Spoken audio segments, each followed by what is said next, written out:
We're going. This is the same intro as last month. Click, click, click, click. That's because you're not talking. Well, neither are you. Talk. It's not my job. You know I'm what? just here. Listen. I'm the I gotta host the thing. The eye candy. I don't know. I gotta edit quote unquote edit the podcast. Yeah.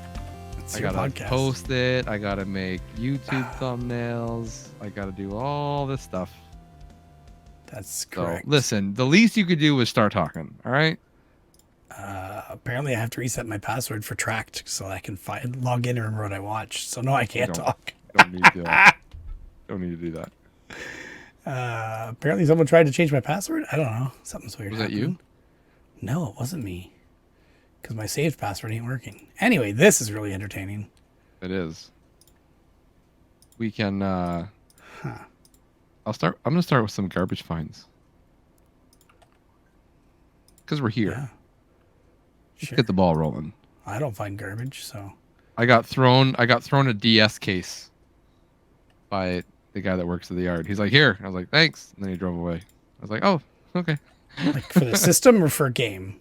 It was a system. So I opened it. Okay. There was a system in it. Okay. There was also this game in there, Tinkerbell and the Lost Treasure. Not worth anything, I'm assuming? It is extremely valuable. As I drop it on the floor. It's so valuable, you're throwing it on the floor. It's priceless. All right. Then there was a nice pink DS system in it. Which they're usually in good condition. Pretty 'cause decent. It girls didn't have aren't the as rough on their stylus. stuff. But I Okay, did I have have- a pink. okay. I had a pink extra one. I was So going to say I have it some, but yeah. Okay. worked. I haven't plugged it in to charge it yet. But So it may not work at all, but it probably it does have 'cause they the Game always Boy work. Advance cover though, which is always missing. So that's Yeah. Which Tinkerbell? I think it was this one. Lost Treasure, you said? Yeah. $7 loose. I said it was priceless. All right, you don't gotta call me out. That's actually American price. So Canadian loose, it's actually almost $10. Oh, there we go. That ain't bad for a Tinkerbell game. Well, we know how price charting is with some. Actually, that's the cheapest Tinkerbell DS game. Well, there you go. The other ones are worth more. Anyways, in the back of the system, there was this game. Also pink. Can you take a guess? Based on everything that you've seen so far. Hello Kitty, Barbie. Wrong on both. It's Kirby Superstar Ultra. That's barely pink. Kirby's pink. He's all pink. The cartridge. I'm expecting the label to be pink. There's a little bit of pink on there. But No, but anyways, that was a cool find. that's yep. I used to have a case for that. Do you still have? I think I might have completed it, but let me Oh. check. Yeah, I should have a look. If I did, it'd be in the garage. I know exactly Okay. where.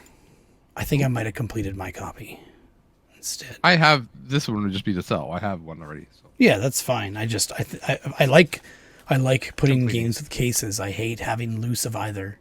Yep, I know. So far, so much to the point that any loose disc I have, if I don't have a case for it, like within reason. I mean, if it's like a $10 loose disc, I don't care. But It I've bothers just been me. It bothers me. I know, but I can't deal with it, and so I just put them out at swaps and stuff in the dollar bin. I put them in individual paper sleeves, put them for $1, have fun. The people who get them, great, good for you. Complete it. I pass on this joy to you.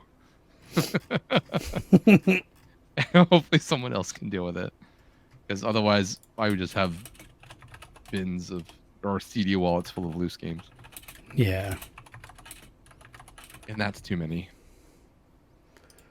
Yeah. One loose I had game is some- too many. Well, I have a few. But it is what it is. I think I have LA Noir, and that's the only one. Why do you have That's 'cause LA Noir? That's like the cheapest one to get complete. It came in my PS4 when I bought it. The first PS4 I bought. Oh, so it's a PS4 LA Noir. Yeah. Okay. I was like, PS3, Disc-based Xbox game, 360? Okay. Yeah. I was like, that case is a dime a dozen. Either way, it's not worth completing because I'm never gonna watch or play it ever. It's a good game. I do like that one. All right, shall we move on? I have thrift stuff I can but if you have other things you want to talk about. Probably. What I got? I want to follow up on the last episode where we were talking about the e-bike, and I think I figured out, re-listening to the podcast, a reason why the guy might have been hesitant to pay up front, because he was paying. Oh, you're talking about the e-transfer. scooter. I thought you were talking about an Yeah, e-bike. sorry, your scooter. He thought it was an e-bike. Gotcha. Yes. Anyway, so I assume that he was hesitant to pay all up front, not knowing if you're going to pay him back if he didn't like it, because he was e-transferring. As opposed to me, in my mind, I was picturing it the whole time, cash in hand. He hands you the cash. He goes for a ride. You hand the cash back if he doesn't want it. Yeah. That's the only thing I thought of while re-listening to it. I'm like, okay, that could make a little more sense. It's still all stupid, and he's still ridiculous. But that makes a little more sense. That's all. Yeah. Okay. Not trusting you're going to pay him back. I can understand. The one counterpoint to that is that I verbally agree. It's not even verbally. I texted in the message that I would give him the money back. So already it's in writing that I give him the money back. Also, he doesn't have to do e-transfer. He could go and get cash. He was just too lazy. So that's the other thing. Yep. And the people who are the most suspicious of other people generally are the most untrustworthy. So it's good. Either way, I'm glad to be rid of him because the scooter has officially sold to someone Yay! else. Yeah. I had someone contact me a couple weeks later. Actually, it was someone who contacted me previously. And very easy to talk to. He was just like, "This is my price." I said I couldn't go that low. This is my final price. He's like, "All right, well, I'm gonna keep looking for something in my price range." Yep, no problem. Thanks for letting me know. And then didn't hear from him, which I assumed the conversation was over. Mm-hmm. And then after this whole fiasco happened, he messaged me back and said, "Hey, I've reconsidered. I will take your price. Can I come and look at it?" So perfect. Yeah. He came up from Niagara Falls. Okay. He rode his motorcycle up here to get it, to look at it. Okay, to look at it. Okay. And then deposit. And deposit. And he didn't even ask to ride it. He said, "I've ridden one before. I know what they're like." Great. He just wanted to hear that it started, look around the condition. It's electric. There's no starting. It's not electric. I was thinking this is an e-bike or electric scooter this whole time. No, it's an actual scooter. Okay. I was unclear, I think. No, that was the joke last episode because the person buying it was coming from an e-bike, not realizing this thing is fully highway capable. I was thinking it was just a more powerful bike, e-bike at the time when you first mentioned it being highway capable. I'm like, oh, cool. 250cc. Okay, yeah. You need a license for it. You need insurance. You need a safety. Even if it's an e-bike and it's can go over 50 kilometers an hour, you need a license and insurance. Yeah. Yeah. So, anyways, he just came up. He looked at it. Yeah, it looks good. He's like, I'm gonna go get cash. I was like, you could e-transfer me if that makes it easier. He's like, oh, yeah, that's way easier. Then I have to go get cash. I don't have to find a bank that's open or an ATM. Yeah, so let alone have the right money amounts. He sent me the money. He did ask for a receipt, so I just kind of wrote one out on a piece of paper. He was happy. Yeah, that makes sense because he needs to change ownership over. Yeah. Yeah. So, and that was it. He came up 4 days later. His son dropped him off. He just threw his bike plates on it and rode it home to Niagara. Cool. I was like, great, so easy. Why can't all transaction be like this? I could have delivered it for you yesterday. Oh, you were down Niagara, were you? We took a trip to Niagara Falls. Oh, my kids have never been to Niagara Falls. Okay. So we're thinking, hey, we have nothing going on Sunday, and my wife's like, let's go to Niagara. And I think she was thinking about Toronto because she keeps wanting to take the kids to Toronto, and that's just more hassle. So we decided to go to Niagara Falls, and we just basically spent Sunday up there. Got up there at like almost noon because of everything, and then I think we didn't even eat. We skipped lunch. We ate a late breakfast, I think, and we just checked out we walked the actual falls, and we didn't even go to any of the rides or any of the really touristy things, but the kids got to see what it's like, and we've never been there before. And we went to Yeah. the front area of Ripley's, believe it or not, and we went to the candy store and the all fudge on Clifton factory. Hill there and stuff. Yeah, we went to the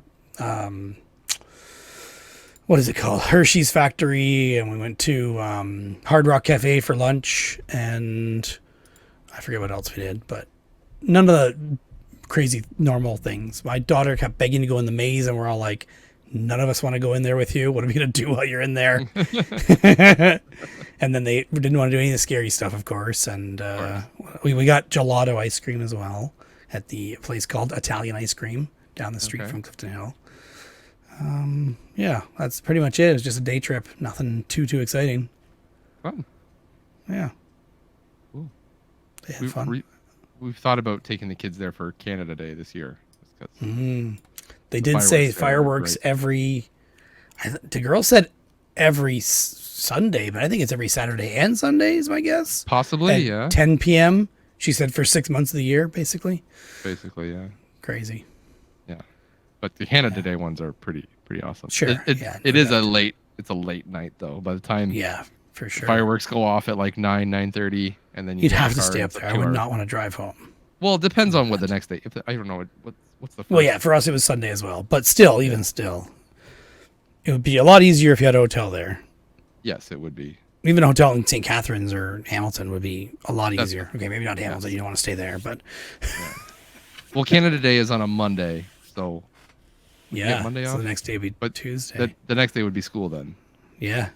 So it'd be hard. That sucks. It'd be hard. Yep. Yeah. Maybe it'll fall. So on it a probably different won't day happen. next time. But it was the idea was floated. Yeah. Unless they do big fireworks the whole weekend, like every day that weekend, that'd be kind of cool. But maybe but I know for sure they're gonna do the really big ones. Yeah. On that day, there was a time when we went to Ontario Place in Toronto, for Canada Day before we had kids, and there was actually an international fireworks competition happening. That sounds awesome. Yes, and so every night of the week it was like 7 days. There was just different fireworks. And so the night that we were there, I think actually we did go for Canada Day, and so it was the Canadian team putting on the fireworks. Oh, should be. That's pretty cool. I would love to see that. And so we paid extra to get onto a roof, so that you could get like away from everybody. It was like $10 a person, but we're just like, we're not going to be in the crowd. We're gonna have our own space. There was like a bar up there, so we could have drinks and snacks while we're up there, and it's not crowded. It was awesome because it was literally like the fireworks were happening in front of you. We weren't looking up; we were just looking straight out. They were just happening. Around 2006 to 8, a bunch of my friends and I got together at one person's house and let off fireworks, and we would all just each go to the fireworks place, like Fat Boy Fireworks or Kaboom, whatever was nearby, and just spend like $100 each, probably. Yeah. Eventually, it came to the point where each of us were spending $200 to $500 each, and there were 12 of us. So it was a lot of fireworks, and we ended up getting the big boxes, like the big cakes that would let off like 48 shots and all that stuff. Yeah. And we had lined up all the fireworks. I have pictures, but I was going to bring it up, but it's of course not as easy to find as you would hope. Of course, my server is just chugging away. But yeah, it was actually Canada Day that we used to do it, which is the easiest way to find the date. But yeah, we did it for about 3 years straight, I think. But then we started getting better. We started putting them in buckets of sand or in a wheelbarrow with sand in it. Yeah. But that wasn't enough to prevent the fireworks from hitting people. So the 1 year, I think the main guy who's running it's wife got hit. Then the next year, she got hit again, and her 2-year-old baby got hit with a firework. Now, no one got burned or hurt, other than just like bump, that kind of thing. But it didn't help that everyone around but me was drinking. So, yeah. I was trying to find what these dates were. I thought it was 15 years ago. Maybe it's 10 years ago. Anyway, I had photos. Anyway, we ended up where we'd line up the fireworks beforehand in a big row of, we'll let off this one, then we'll let off this one, and we'll kind of mix up what goes with what. So like you let off some sprinkler ones, and beside that is a peony, and then beside that is like a, yeah, I can't remember what they're called anymore, but I used to know them all good, and we had like all the brand ones that were sold here, figured out which ones were like the best. But it was fun to line up, and then the one friend of ours talked about getting his license for doing them so we could have a really big show. Like he was like online looking up the course, and it was close to him doing it. Wow. Yeah, overkill. That's fun. I wonder how much those guys get paid. Like, is that an actual? You think it's an actual I think job? it's a decent job. I think the problem is it's like a weekends and evenings thing. Yeah, It's because not you're really- going and you're traveling all over the place to do Exactly. It's not a great full-time gig, I don't think. it. No. But I mean, during your regular day job, you could be detonating buildings, right? That's Yeah, I think sure. it's pretty much the same licensing as far as I recall. It's funny.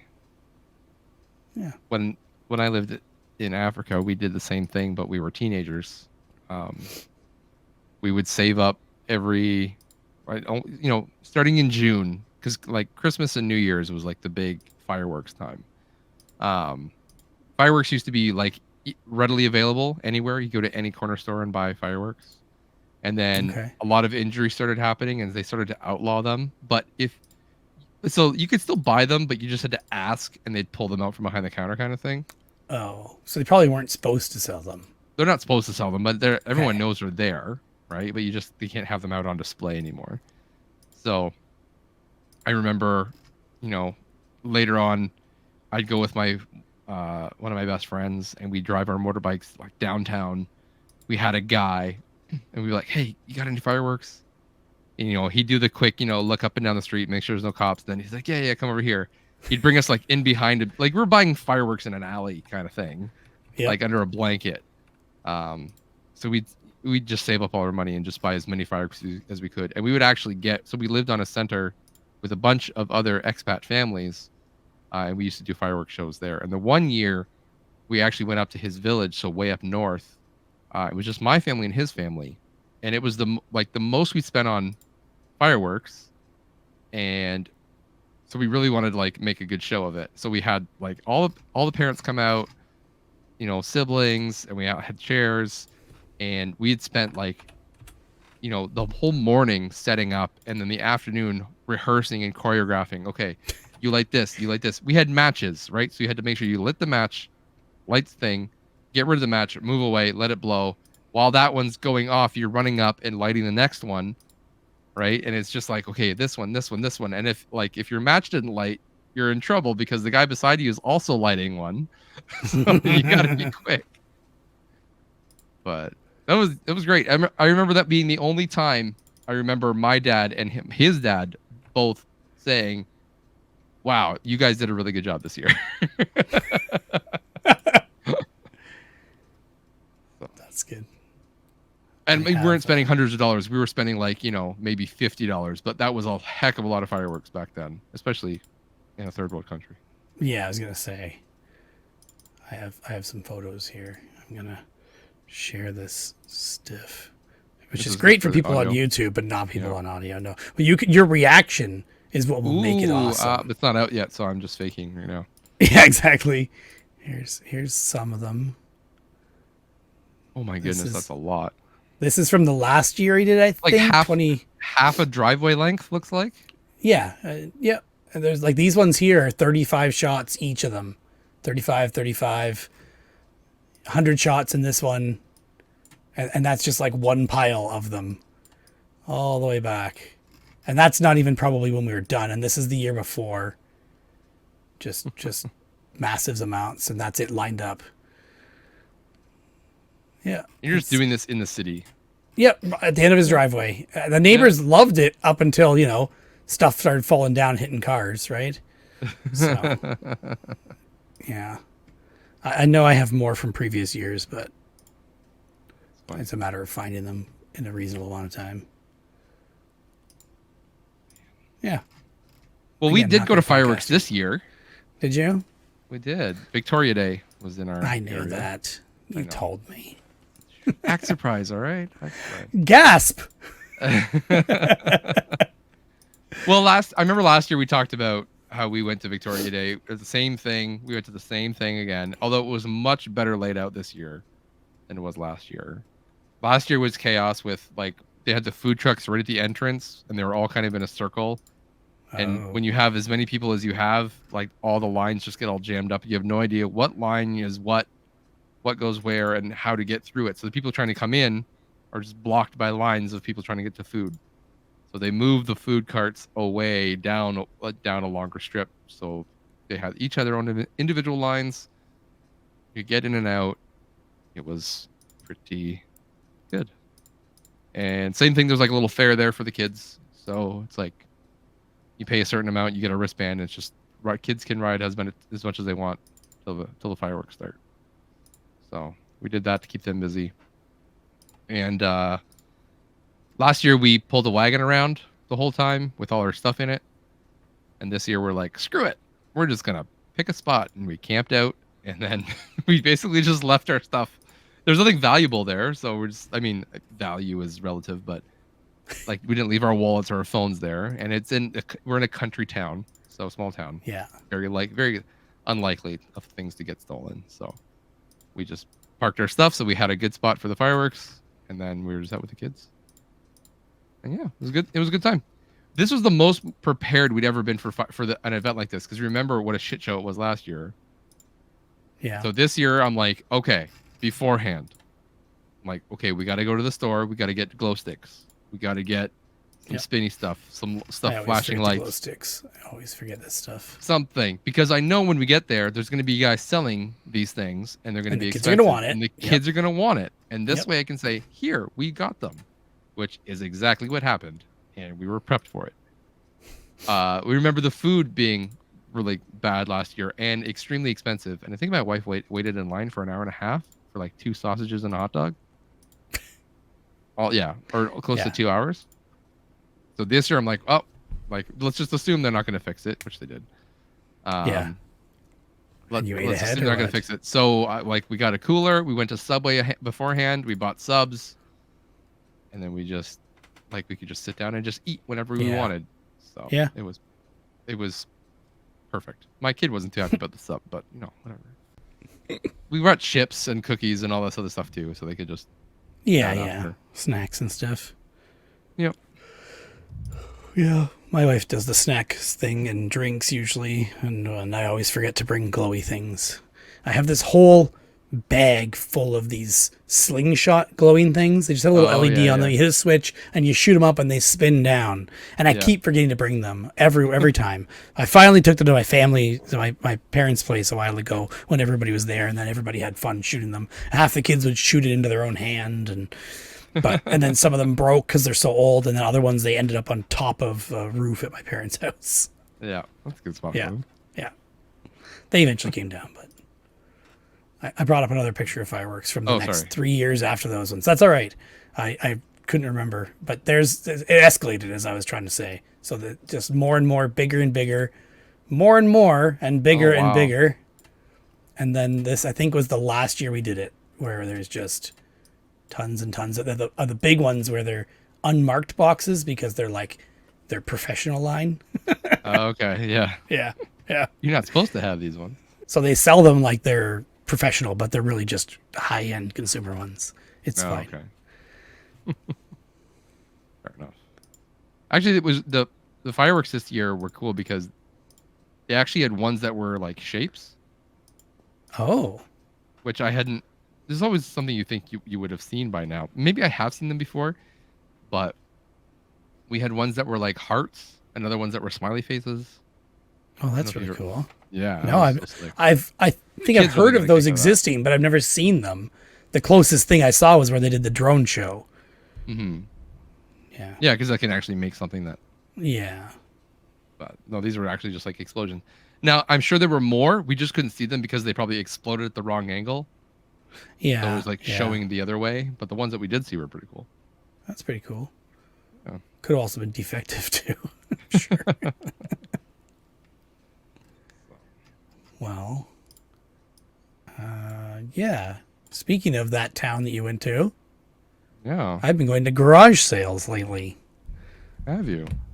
Not like religiously or anything like that, but like we've gone, I think, 3 times in the last month, 3 weekends. Yeah, and that the one weekend, I went to that same town that you did your fireworks show in, and I ran into this guy named Josh there at the garage sales. I was there too. It happened the day after the fireworks. Was it? I thought it was. Yeah, because it was a holiday weekend. Yeah. I was there the night before, and then I talked to my wife. I'm like, maybe I'll get up early and go to the garage sales. She's like, you can if you want. Normally, she's the one who wants to go garage sailing, and I'm the one. Yeah, my wife really wanted to go.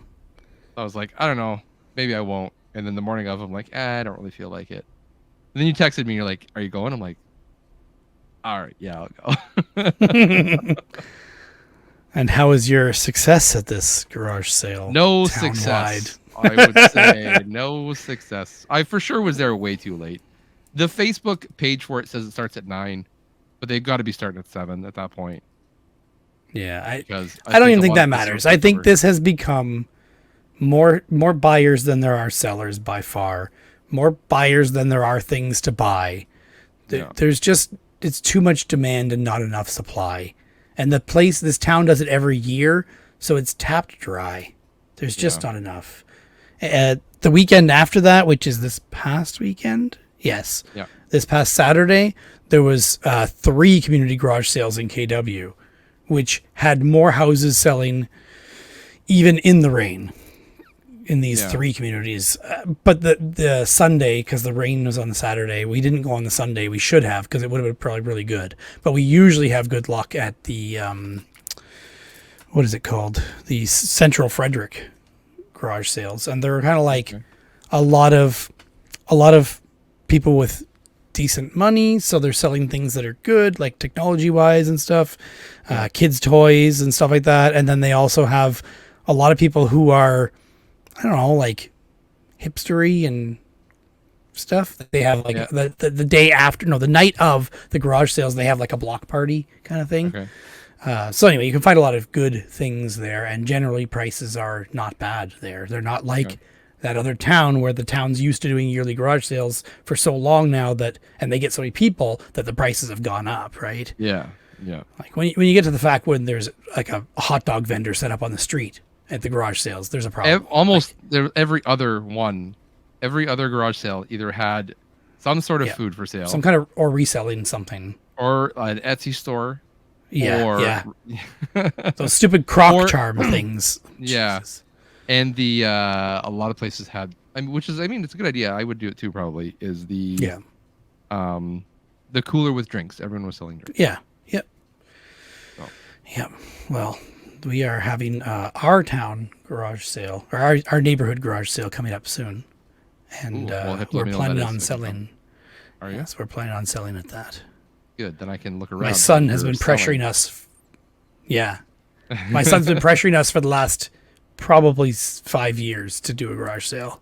Okay. Because we've been going to garage sales, and he's like, well, let's try and sell our things. And finally we have some stuff that we had set aside that we were going to donate to thrift. And my son said, well, can we sell that stuff at a garage sale? And we're like, wait a second. This is the first year we have our town garage sale, or our neighborhood garage sale, and we're not going camping this weekend of the garage sale. So, so we're going to sell and see what happens. I'm going to set out some VHS tapes. I actually bought VHS tapes at the last 2 weekends of garage sales as well. Did you? Yes. Why you didn't ask? How was your townwide success? Which one? That one. It was pretty junky. We got a few things, but not much. Like there was like one thing for each kid, and maybe something. I think my wife bought a plant. Okay. It was actually I think a plant in a teacup, if I recall correctly, or that was a different weekend. I can't remember. It's all blur. They kind of blur together until I think about what we bought where. Yeah. We've had better luck going to random garage sales for sure. Every other weekend we've had more luck. So I parked. I did the walk technique. I saw you do the drive around. Well, we parked in one neighborhood, did that whole neighborhood. And then we moved the car over to the newer neighborhood, like the newer houses where you were. And we intended on doing the whole walk, but it was late. My son's like, I got to go pee as soon as we got there. And my daughter was whining the whole time about wanting to sit in the wagon. I think she was just exhausted from the heat, but she just whined that she wanted to be in the wagon over and over again. drove me nuts. But anyway, so we did not stay as long, and we did not walk the whole thing. Plus, you said we hit the best ones in that one area, like the most condensed in one spot, and people were also shutting down too. It was like 11 or 12, 15, 12:30, something like that. So people were shutting down, which is silly to me, but whatever. Yeah, go all day. Right? Anyways, I did I took the wagon, which I hadn't done before. I've always just taken a backpack or something. But this year I'm just like, you know what? I'm going to take a wagon just in case. And this is, I don't know if this analogy is going to hit here, but it's the equivalent of taking like a fishing net when you go fishing. Take the net because you think you're going to get a big fish. Yeah. Yeah. You're just not going to get anything. It's when you don't prepare for it is when you're going to get the thing you can't handle. It's true. Right? When we went to this same one, I think 3 years ago, maybe more, it might have been before COVID, we ended up bringing home a whole bunch of stuff, including a small TV that's now in our bathroom. Unnecessary to have a TV in your bathroom, but we have it sit on the counter there with a Chromecast connected. But it's a nice little small, like, I don't know, 25-inch RCA flat TV. Okay. Not a tube. Not a tube. I was going to say, that takes up all your counter space. Yeah. No, it's a handy little TV. So, so I parked, got the wagon out, walked around. I walked around for 3 hours, and I spent a total of $5. But I got my steps in for the day. So not $5 because you got such great deals, like, Earthbound for $5. No. I bought 2 like rock and roll VHS tapes for $1 each. And then later on in that street that I met you on, before I met you, actually, I was on there was a Shy Guy plush. The guy wanted $5, and I said, "Would you take 3?" Because I had 3. And he's like, "Sure." So it worked out, and that's it. That's all I found. There was some cool stuff. Like later on, after I left, if you and I split, went back to my car, and I drove around, and there's another spot on the other side of the fairgrounds. Yep, that's where we went last year. Okay, or last time we went to that area. I went in there with the car afterwards. Yep. Driving around, and there was some cool stuff. That's where I found that old motorbike that I sent you a picture of. Okay. That was really cool, and I would have bought it if I had the ability to bring it home. And it was cheaper and or running. Which none of the 3 were.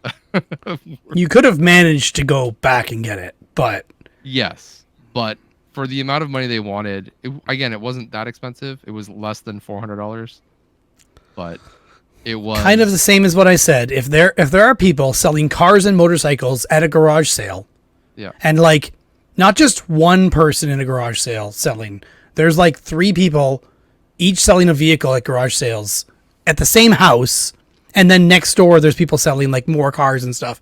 The place has become too overpopulated with people buying. Like that's not the first time I've seen cars for sale at that townwide garage sale. See, I didn't go to the section that you were at because I didn't see any cars for sale, and that was the only vehicle. Yeah, there was like a Chevelle SS, and there was a Harley Davidson motorcycle, or I assume it was a Harley. I don't know. Okay. That was the only motorcycle that I saw for sale, aside from like a 2-seater lawn tractor that I saw over in the rich area. Which didn't have a price tag on it, and I didn't even bother to ask because I don't think I could do with it anyway. No, there was like somebody with an Audi for sale. There was somebody with that Chevelle I said, and there was just it's just I understand easy for them to sell stuff. Throw the sign on because it's the most eyes you're gonna get. Yeah. So like it's just busy. It's lined. The streets are lined with cars parked and people walking. It's just nuts. Yeah, busy. Yeah, and not as many sales as you expect either. No, and the ones that were there were pretty sparse. There was a church sale further down the street on the way out of town, which had some pretty cool stuff. You probably would have liked it. There was some gaming stuff. He was selling like a PC gaming rig and a bunch of stuff. But by the time you were probably gone by the time that I got there. So it was like the last thing I hit before I left. Still could have told me. You wouldn't have come back. I might have still been there. I don't remember. I don't think so. Yeah, we did hit a sale outside of town that was at some guy's house, and it was better stuff than any of the sales inside town. Yeah, and that sale is there every year because I see the sign going past. Like when you're going to the town, there's a side street you have to turn down first, and that's there every year. Yeah, and I saw his Facebook ads too. He had Facebook Marketplace ads for it. Did you buy anything from him? Yeah, my wife bought a couple things, and my kids almost bought a bunch of toys, but we're like, yeah, we don't really need more Polly Pocket. And yeah. But he had decent stuff, like in terms of toys to play with. The kids would have definitely played with it if we bought it. But Yeah. he had tools and stuff like that. Yeah. Yeah. I forget what we bought there, but something. I have been having more luck at thrift stores than garage sales. Mm-hmm. Being, so one, I hit, the ones in town have been rough. Not a whole lot of stuff lately or overpriced. However, if you leave town and get to some smaller towns, you find some good stuff. I.e., Take your word for it. depends where you go, I guess. I found this game, Yoshi Topsy Turvy, for the Game Boy Advance, for about a quarter of what it goes for That's good. locally. So that one.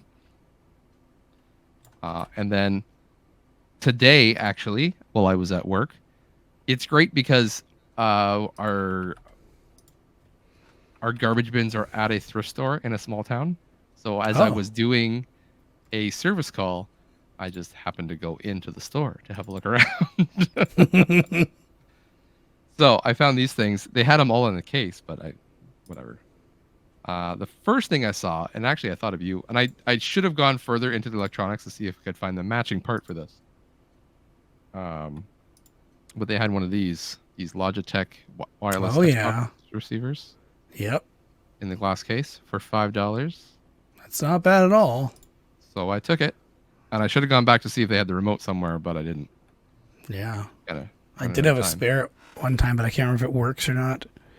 Maybe it may have had a drifting stick or something. I can't remember. I picked up another one of these Namco Miss Pac-Man things Yep. Good for Barry, I guess.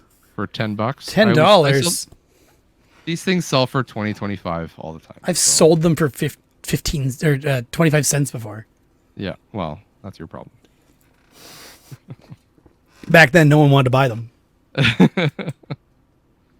And then these were the ones that really got my attention. These were face down, so I had to crawl underneath and look under to see what Oh, at the the thrift game store, was. the display case, yeah. I hate don't that. understand why they do this. Value 'Cause they Village is don't bad care. for it because they have either all the games like upside down and backwards, so you can't see what the things are. You can't see what the prices are. So Yep. You have to ask somebody to come over to the showcase to take them out for you. Why not just lay them out so you can see what the prices are? It's too hard. Or put the prices on the put the price tag where you can see the price on the spine and have the spine facing up. So at least you can look down, but they have them all on the back and you can't go through them. Yep. What? I don't understand. Anyways, so They don't all I want your saw money. was this. Betting the price. It's really washed out. I can't see nothing. Yeah. There you go. Okay, $2 on a DS $2 game. on a DS game. I think. It was. The DS I game could have is been wrong. Mario Mario DS. Kart. Okay. So for $2, I took that. And then this was the other one that I saw. Just a GBA game, $3. $3. Put my head Can't see down. the front. Mario. Hey. Super Mario 3. Super Mario Bros. 3 for Game Boy Advance. Mm-hmm. There we go. It's pretty good. Pretty good Yeah. little haul. They had a Wii U gamepad there, but no Wii U. And some Xbox games. How much was the gamepad? $45. Okay. I was just at a thrift store in Niagara, and they had... Oh, no, I wasn't in Niagara. Where was it? Oh, we went to the one in Hamilton, because it's on the way, the Value Village in Hamilton.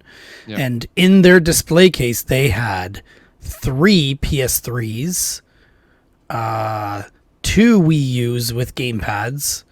The Wii U's with gamepads were $69.99 for the system and the gamepad. And then they had a broken gamepad for $19.99 that said parts on it.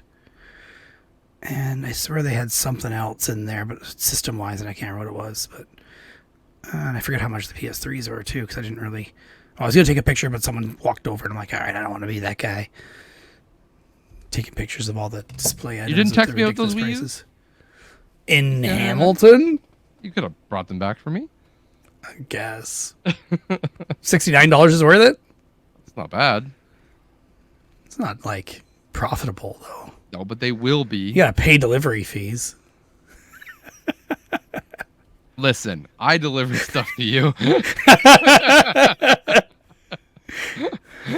Not from Hamilton. No, from Barrie. Even further away. It's true. I got some VCRs from you. I bought more at the thrift store, but we'll come back to it. Oh, I see. I didn't clarify. I got 3 VHS tapes this past weekend at garage sales, and I got 3 VHS tapes the last weekend at garage sales as well. Okay. And recorded off TV ones, or 2 of them recorded off TV this weekend. I have to go grab the one because you're gonna like it. Uh-oh. He's leaving. All I see is a blurred mess now.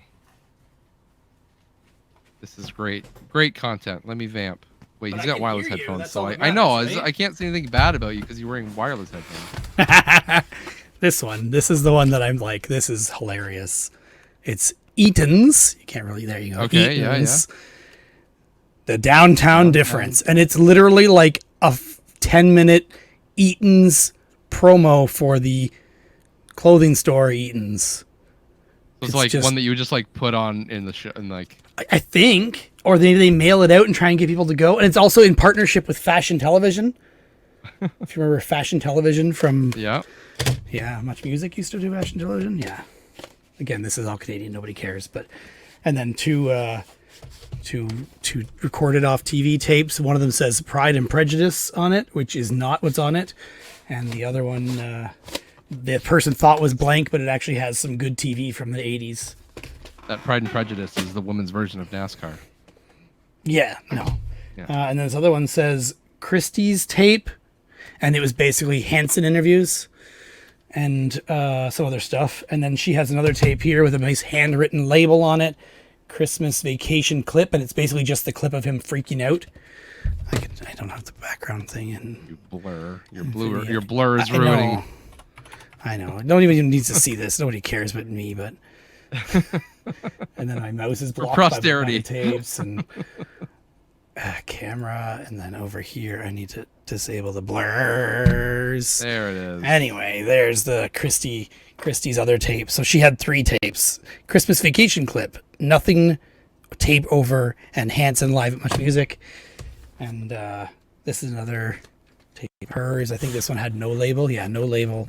And then that one is War Child New Year's. And then Celebration 2000 with Serial Joe and Hanson Hit List Special.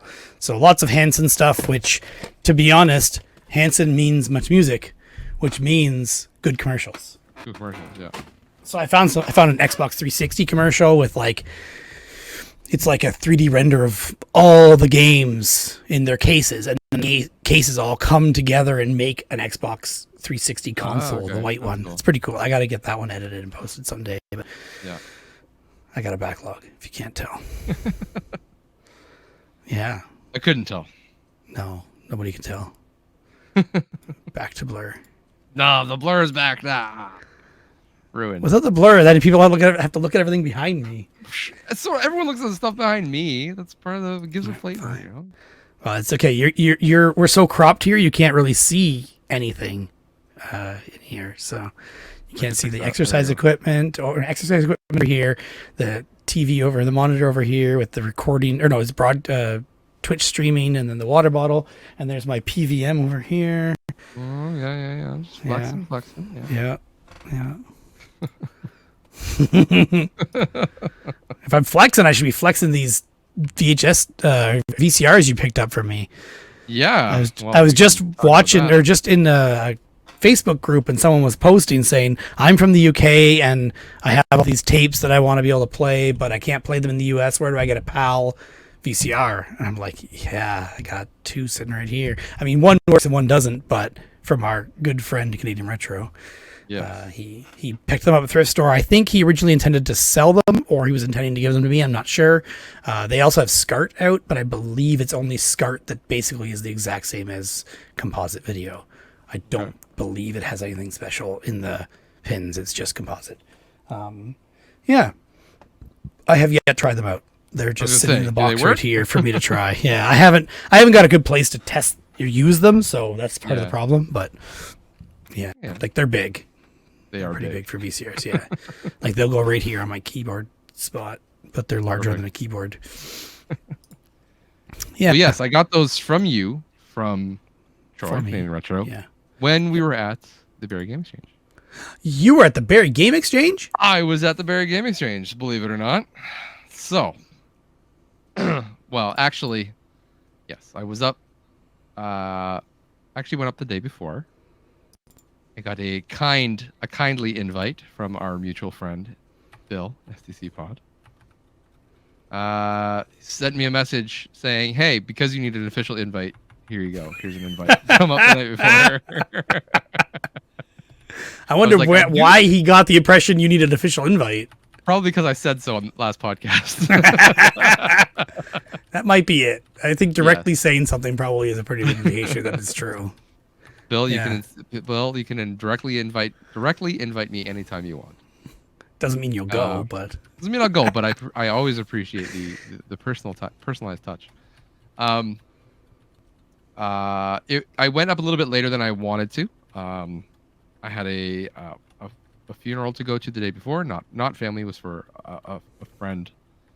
No, my friend didn't die, but it was my friend's grandmother passed away. So I was there for them, and so that went a little bit later than I wanted it to go, which means it's during the reception of that I was just like, all right, sorry for your loss, but I gotta go sell some video games. So rushed home, packed up the car, took off, and got to Bill's a little bit later. It's probably about 6:30ish, 7 o'clock-ish. okay. A little bit later than I wanted, but it was still good. So we just kind of hang out. We hung out on the deck out back. We had some drinks. We had some good conversation. And then later on in the night, the hockey playoffs were on between the Leafs and the Bruins. Always the hockey. I think it was Boston. So I'm sorry. Hockey was on the TV when I was at Bill's too. Yeah. I was not watching it. Yeah, he quite reminded me that you didn't care, and I was like, he doesn't. I mean, I don't really care about hockey either, but I enjoy sports to some degree. So Yeah, I couldn't care less. we still had some good shots. I mean, it was if either he had hockey on or he had black and white movies playing. So I mean, really, it's no difference. Yeah. Maybe the movies are probably better in the end, but I didn't get a chance to sit down and watch them. I was too busy. Well, it was great. He was a good host. He made me some nice cocktails. So we had some good adult beverages. Did he We make just you kinda some talked about- good 2-foot long sausages? Because that's what he made for me. No, I didn't. I got some pizza. So There were some I'm big good with that. sausages. Bill does have a big sausage, but I wouldn't know. But I feel like you know. So. Yeah, but we talked in between periods. We were just kind of like looking at game stuff or talking about movie stuff. So it worked out well. I showed him how to use Plex correctly. That's good. And yeah, I slept in the basement, just nice and cozy, and got up early, went out for breakfast, met with Joe, came up for breakfast. Joe came for your breakfast. Joe didn't come for my breakfast. Well, listen. Some of us Mine a wasn't little more during special Barrie than Game others. Exchange, but Yeah. Still. He came up early. I don't know if I'm gonna blow a spotlight on their spot here, but Joe lost his phone on the way up, and so he was not Exclusive. exclusive. So he pulls up and he's just like, "Where's my phone? I need my phone." I'm exaggerating. So, so we spent the first like 5-10 minutes just trying to like dig through his car and try to find his phone, which fell out of his pocket and just fell down between the seat and the console. Okay. It was still there. I was going to say, you going to hold that as a exclusive too, or? No. We found it.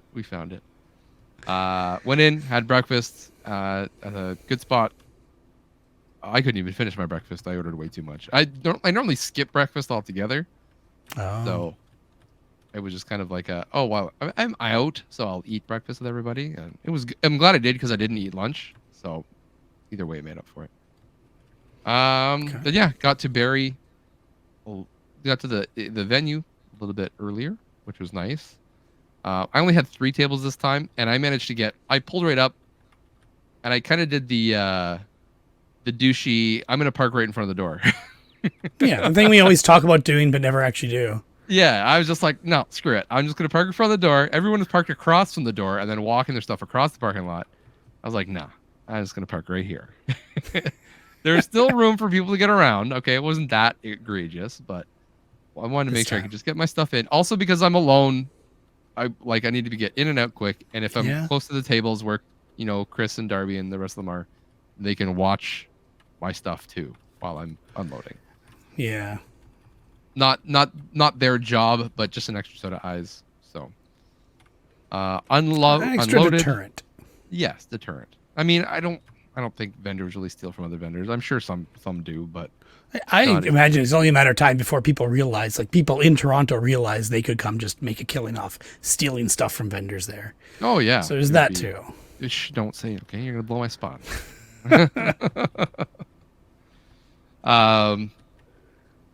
So I only had 3 tables, so it was a pretty easy setup, especially because I had those boxes of games like I had at the Toronto show, where I could just pull the games out and plop them down on the table. So it wasn't that much work to set up, which was nice. And you had a friend with you or not? No? Nope, just me. Okay. Me. You were talking about it being a possibility that Craig might go? Yes. He talked about the night before. He talked on whatever the Thursday it was that he might come up. He would let me know on Saturday. The whole time I was at the funeral and the reception, no text. I'm not going to text him. It was also the other thing, because like if he was coming up with me, I wouldn't have gone to Bill's, because that's me imposing another person on Bill. That's what I was wondering as well. Yeah. So, but he didn't text me, so I just left, and he never texted me saying that he was coming. So, it worked out. I got to go hang out with Bill, so it was worth it. But yeah, setup was nice and quick. I was able to actually have time to go around before the show and look at stuff. I was right beside Bill and Joe, so they were able to like kind of, I don't know if they actually were, but like, keep an eye on the table while I was walking around. Nothing got stolen anyway. I was going to say they stole. Yeah, probably. They just didn't tell you. Yeah, but other than that, good show. It wasn't. I can't compare to any other show because it's just not the other shows that it. I don't have the amount of inventory. I don't have 8 tables like I did with the last Berry show, so I'm not going to do the quantity of sales that I did for that. Yep. But for 3 tables, the amount that I made, I was happy with it. So it paid for my trip up. It paid for dinner. That's more than I can ask for. So, and some more money on the side.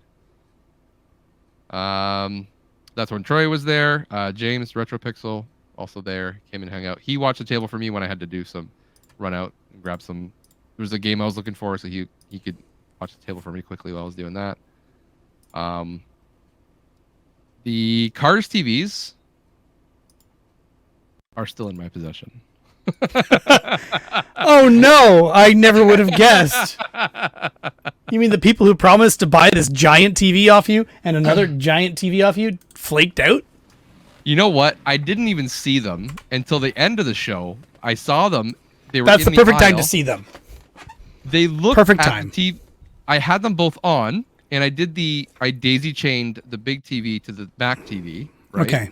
The CRT has video out, so I video it out from the DVD player that it's on the built-in DVD player. It plays on that TV, and the DVD's out to the flat screen Mac.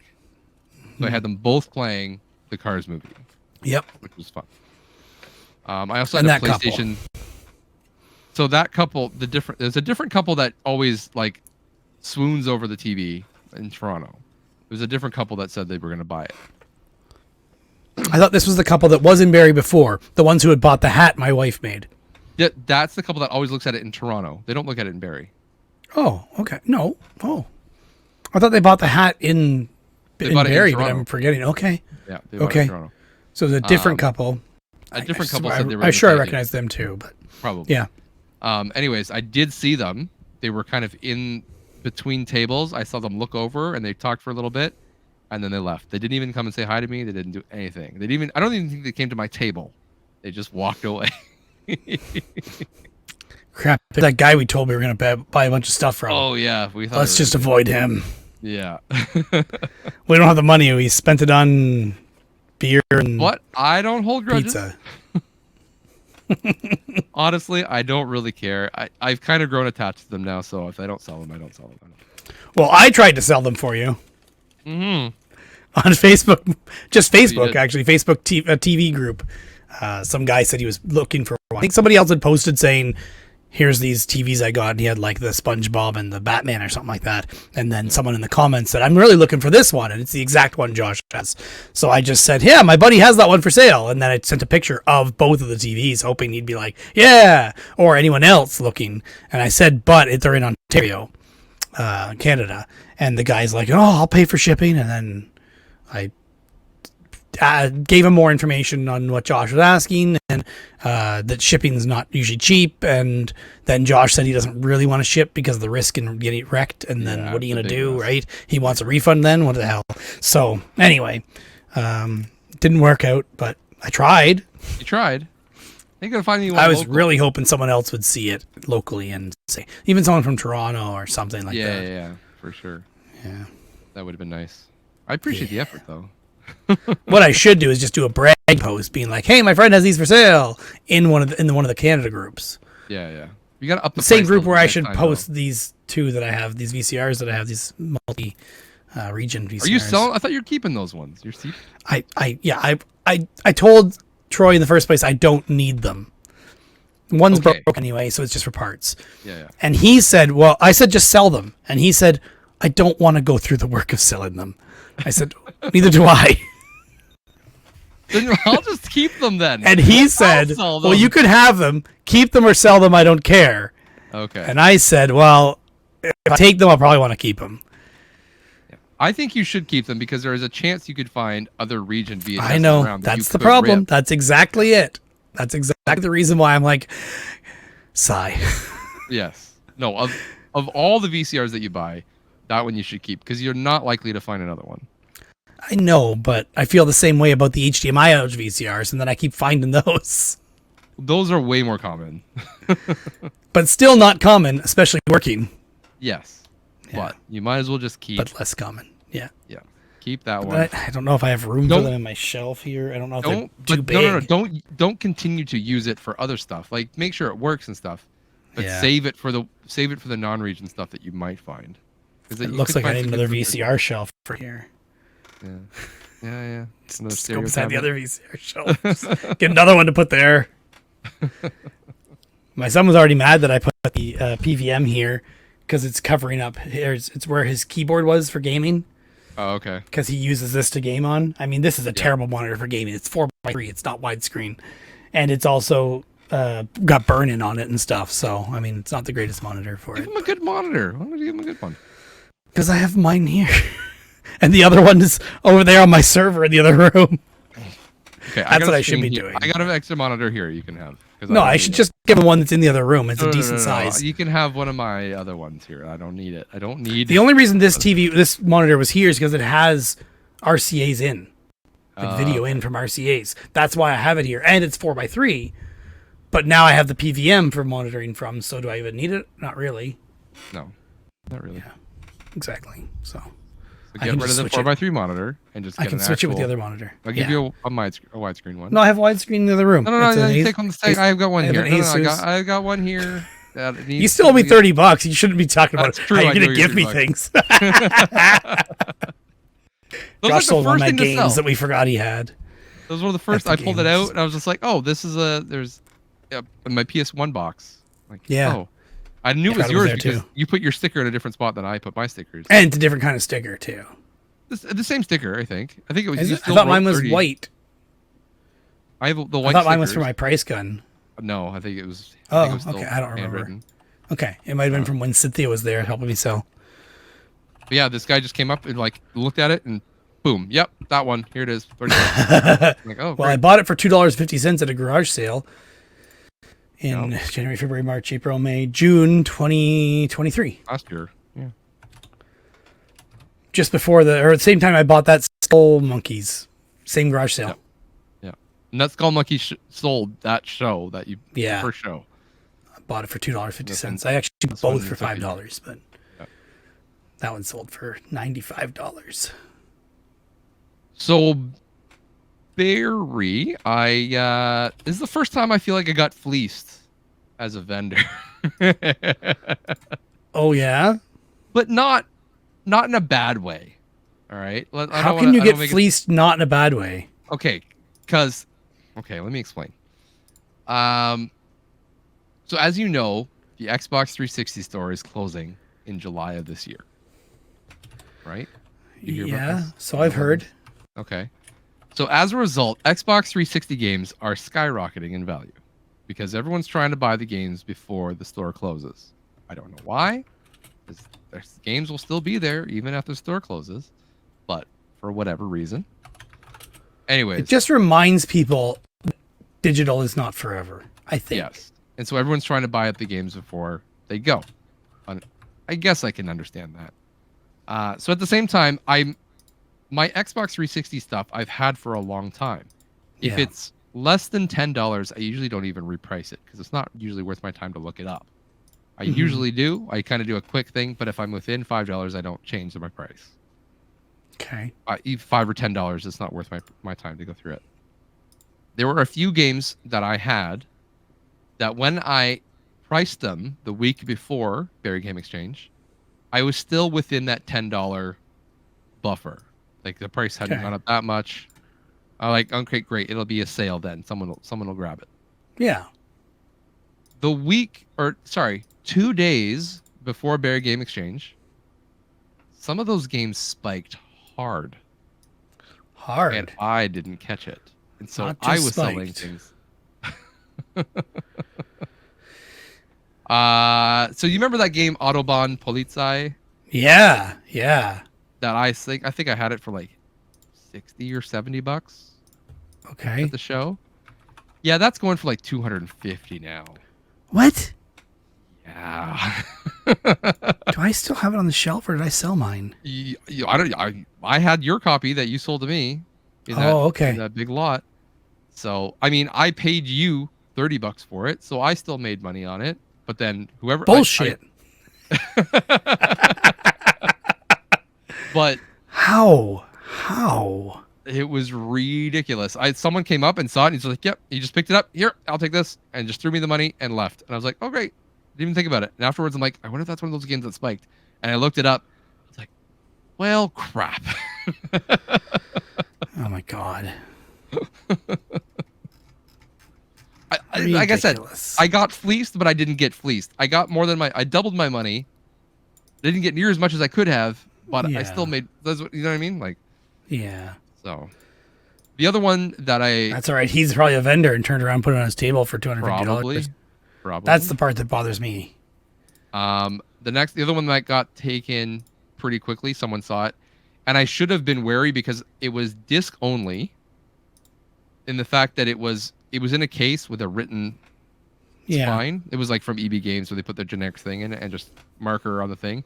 Was Fallout Brotherhood of Steel for the original. Yes, I heard that one went way up. And so before the show, it was within that, $10, $15 buffer. So it wasn't a big deal.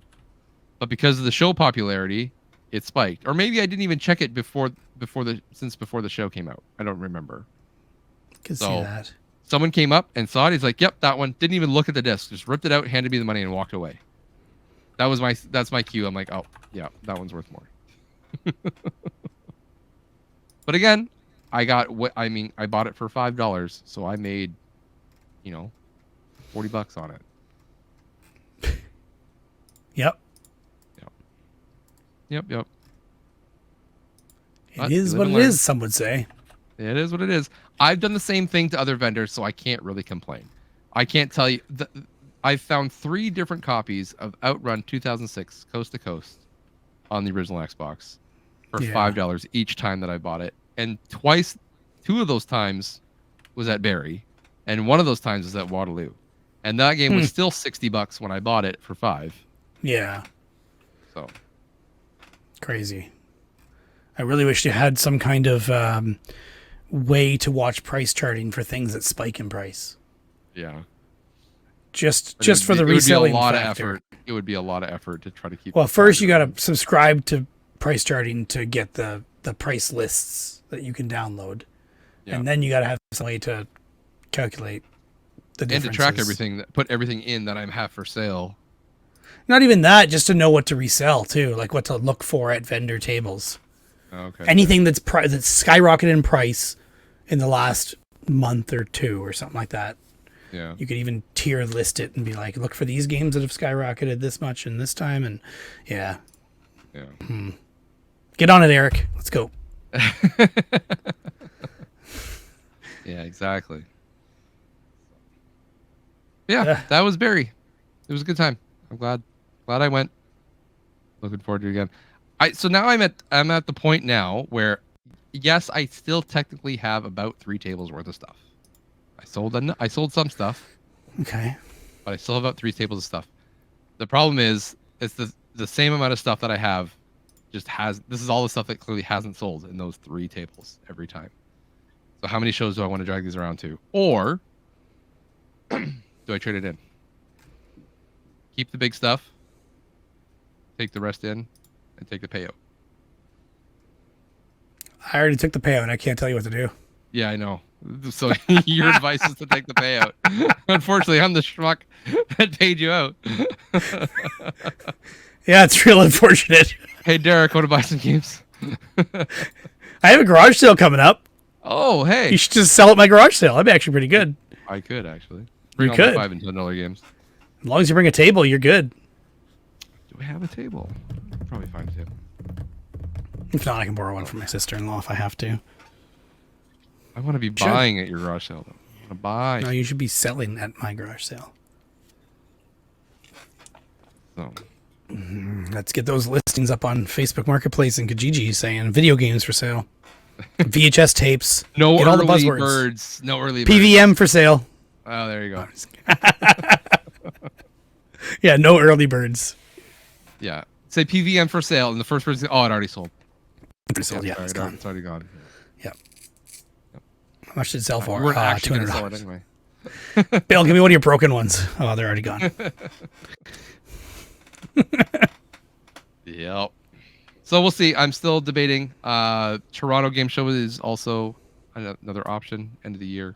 They just announced their next show. I don't know if Barry announced the next show or not. The other option is that I go to a different show. I mean, there's people there handing out like handouts for a new Hamilton game swap coming up. Hamilton's not that far. I went to a Hamilton one a few years ago. I think this is this must be a new one because she's just like, oh, the lady said we're starting a new swap and we're looking for vendors. Okay. So. The Hamilton one we went to was nothing special, and I think we literally just like, hey, there's new game swap starting in Hamilton like 6 years ago now, and we went to it and it was okay, but yeah. It kind of felt like the old Cambridge swap, where it was like a group of friends and people who knew each other kind of thing, and like they were welcoming of outsiders and stuff. But that's the way it kind of felt. So I like going to those events. I don't necessarily like selling at those events. Mm-hmm. I don't know if that says a lot probably says more about me than it should, but probably. The people who go to those shows are looking for deals, and I've kind of like already marked my stuff at the deal price. I'm not really.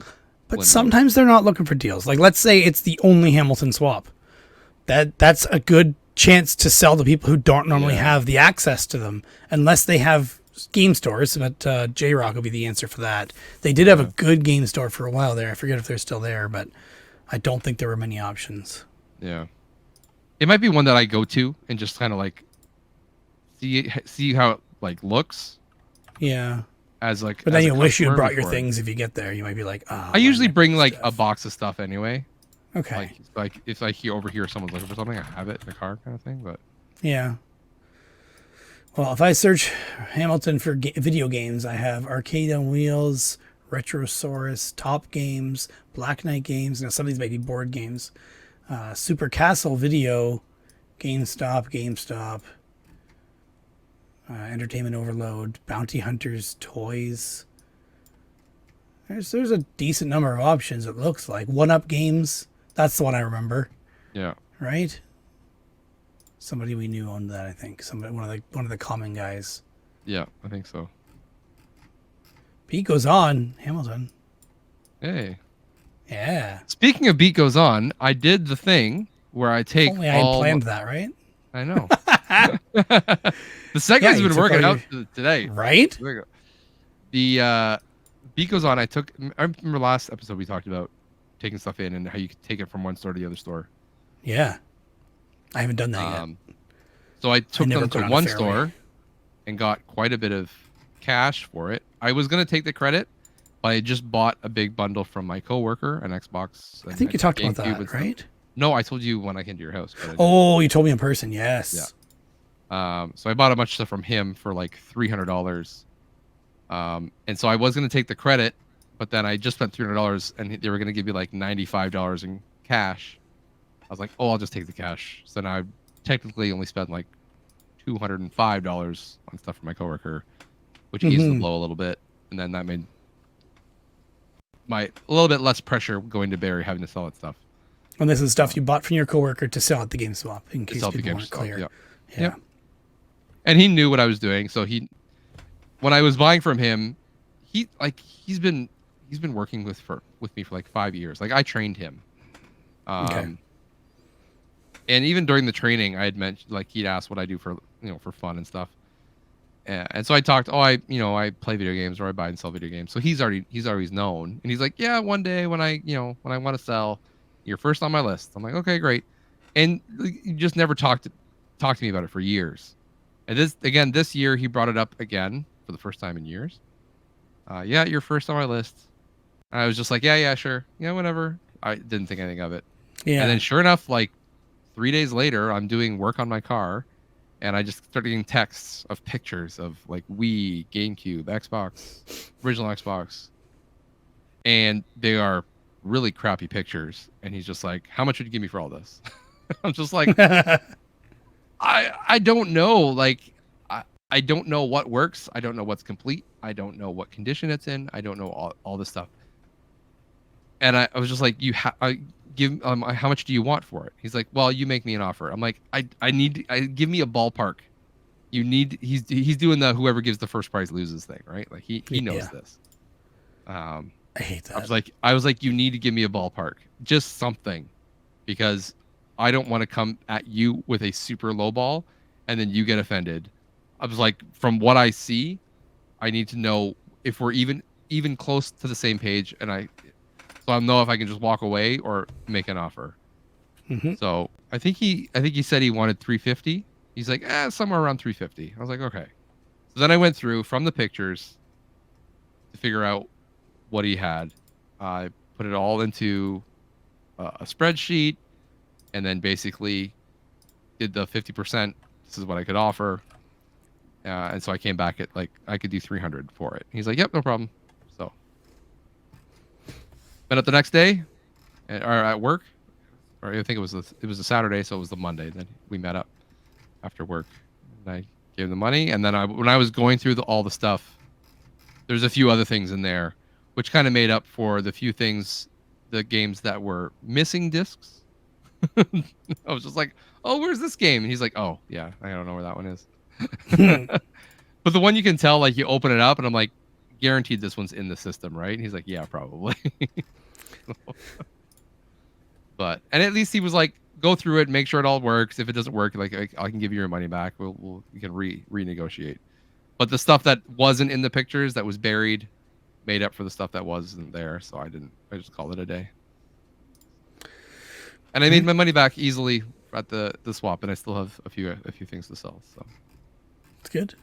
Yeah. But anyways, took the stuff to Biko's on. I took the rejects and went to the Kitchener location and put it in there. And when you go there, they have a big sign on the door saying, no cash for trades at this location, only credit. I was like, okay, fine. Well, no big deal. So go in there, hand in the stuff. And normally it takes them a couple days. Like the one in Waterloo took almost a week for them to get back to me, which is a long time. Like if I go to a game store, they usually get back to me within a day or 2 days at most. But like this is just music and movies. I don't know why it takes a week to get back to it. Mine was Anyways. just music, and it took them a week. Yeah, in the Waterloo I store. think it's a very long process. And the one in They Waterloo, said they had a huge backlog. They told me. Yeah, but they always say Like, that. Possibly, yeah, yeah. And the one in Waterloo just started taking trades again. Like for the past almost a year, they weren't taking trades. That could explain the backlog. Yeah. Anyways, so they took stuff. They gave me about $95 in cash. I took the rest to Kitchener. Within a day, they got back to me and saying, "Yeah, we can take this stuff." Are you ready for my numbers from the Kitchener location? Sure. It was $3 in credit, or $1.95 in cash. With like a lot of stuff you took. Yeah, it took two things of it, and Oh my god. I was like, "This wasn't even worth my time." And how much stuff were they actually going to take? Like two They CDs took like or four two things. movies? Took like four things out of it. Like it Okay. wasn't. I was like, whatever. I don't really care. It's all stuff I pull out in the garbage. It's all free anyway, other than my gas to go there and back. So, she was very polite. She's like, it's all good stuff. We just can't take it right now. She's like, try taking it to the Cambridge location, or wait a couple months and try again. Yeah. I was like, that's fine. And she's like, I know it says we don't do cash, but I'll give you a tuning if you want a tuning. And I was like, I'll take the tuning. $3 in credit is not going to do anything at this store. No. So You can get a decent CD, but you got to find one. yeah, maybe I have to find one. That's the thing. It's Yeah. not worth my time That to store go has a through it. decent collection or selection. But, Yeah. Beat Goes On posted on Instagram and Facebook yesterday, actually, saying these people, husband and wife, stole brand new vinyl records from us. And in the picture, you can see she has a stack of about like 10 brand new vinyl, and she's Yikes. holding it. They took security camera footage, said, if you know these people, please let us know, and we'll let the police know. Yikes. Yeah, those aren't cheap. Yeah. They're like 80 to $100 each, brand new. Yeah, it's pretty great. The world we live in. Good. Yeah. People suck. Anyways, the rest of the stuff I did not keep or take to Cambridge, because Cambridge is pretty far.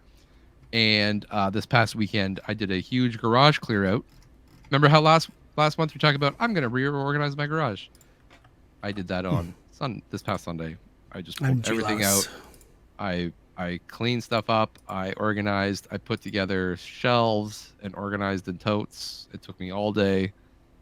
And then those two things of DVDs and Blu-rays and music CDs, I was just like, I put them in the car with the donation pile. I'm like, get rid of these. They're just taking up space, and I need that space for other things. Bring it into my garage sale. They're gone. They're already gone. I needed the space, man. Just missed it. I needed it gone. I'm sure I'll find more in the garbage. I'm sure you'll see that Value Village in no time. They got taken to Goodwill, so. Oh, okay. That's a little slightly better. At least they're an actual really. charity. No, sure. Unless it's the Toronto location where they were embezzling money, but that's a whole nother story. Actually, I think it's Riff from Pixel Game Squad was doing a documentary, was pitching documentaries, and talked to somebody about Goodwill. And the guy there he was talking to was just like, you could make the biggest documentary ever here. He's like, they've done such a good job as framing themselves as a charity. He's like, it's one of the most corrupt organizations ever. They steal so much money and they pay themselves exorbitant amounts, and they don't actually do that much good, if any. Huh. We do more harm than good. But it never got Interesting. the documentary off the ground. So Interesting. yeah. So Yeah, the Goodwill's on Toronto to Barrie, those locations all closed down because of corruption, or they ran out of money basically somehow. And people, Yeah, I think somehow. it was pointed at or proven that it was people stealing or something. Well, that's Goodwill is Not this that I have facts. big charity. Allegedly. But they also just opened like the biggest thrift store in Waterloo, Yeah. in like prime real estate location. I'm just like, how you're a thrift store. That building for a charity. was empty for a long time though. That used to be a Chapters, and then Yeah. the Chapters opened in the mall across the road, so they shut it down. But But still, it was a Starbucks and a Chapters, I should say. Prime huge real estate. location, and it's pretty sparse in there. I've been in there, and it's like, this is kind of sad for a thrift store. They can't be making that much Yeah. money to be able to pay for all that stuff they did in there. And their prices aren't crazy. They're not Value Village priced, but they're not great. They're not far off though sometimes. Yeah, sometimes. So, anyways, my wife's like, "Oh, I took it to Goodwill." I'm like, at least Value Village. Yeah, they're crooks, Yeah. but at least like they're not fronting as a charity too bad. Oh yeah, They do, yeah, but at least I know. they have a sign out front saying we are a for-profit company. They do now, but they never used to. Yeah. They used to have signs that said "Donate your items for charity," and then they changed it to "Donate items and we'll donate to charity on your behalf." Yeah. And then they changed it to another thing that was something similar, but again, 1 degree separated from actually being a charity. Yeah. Yeah. Then they called out the actual charity, which was fibrosis. I thought it was cerebral palsy. Sorry, cerebral palsy. You're right. You're right. I just remember it was a 3-letter acronym. Yeah. OFCP. C something, but yeah.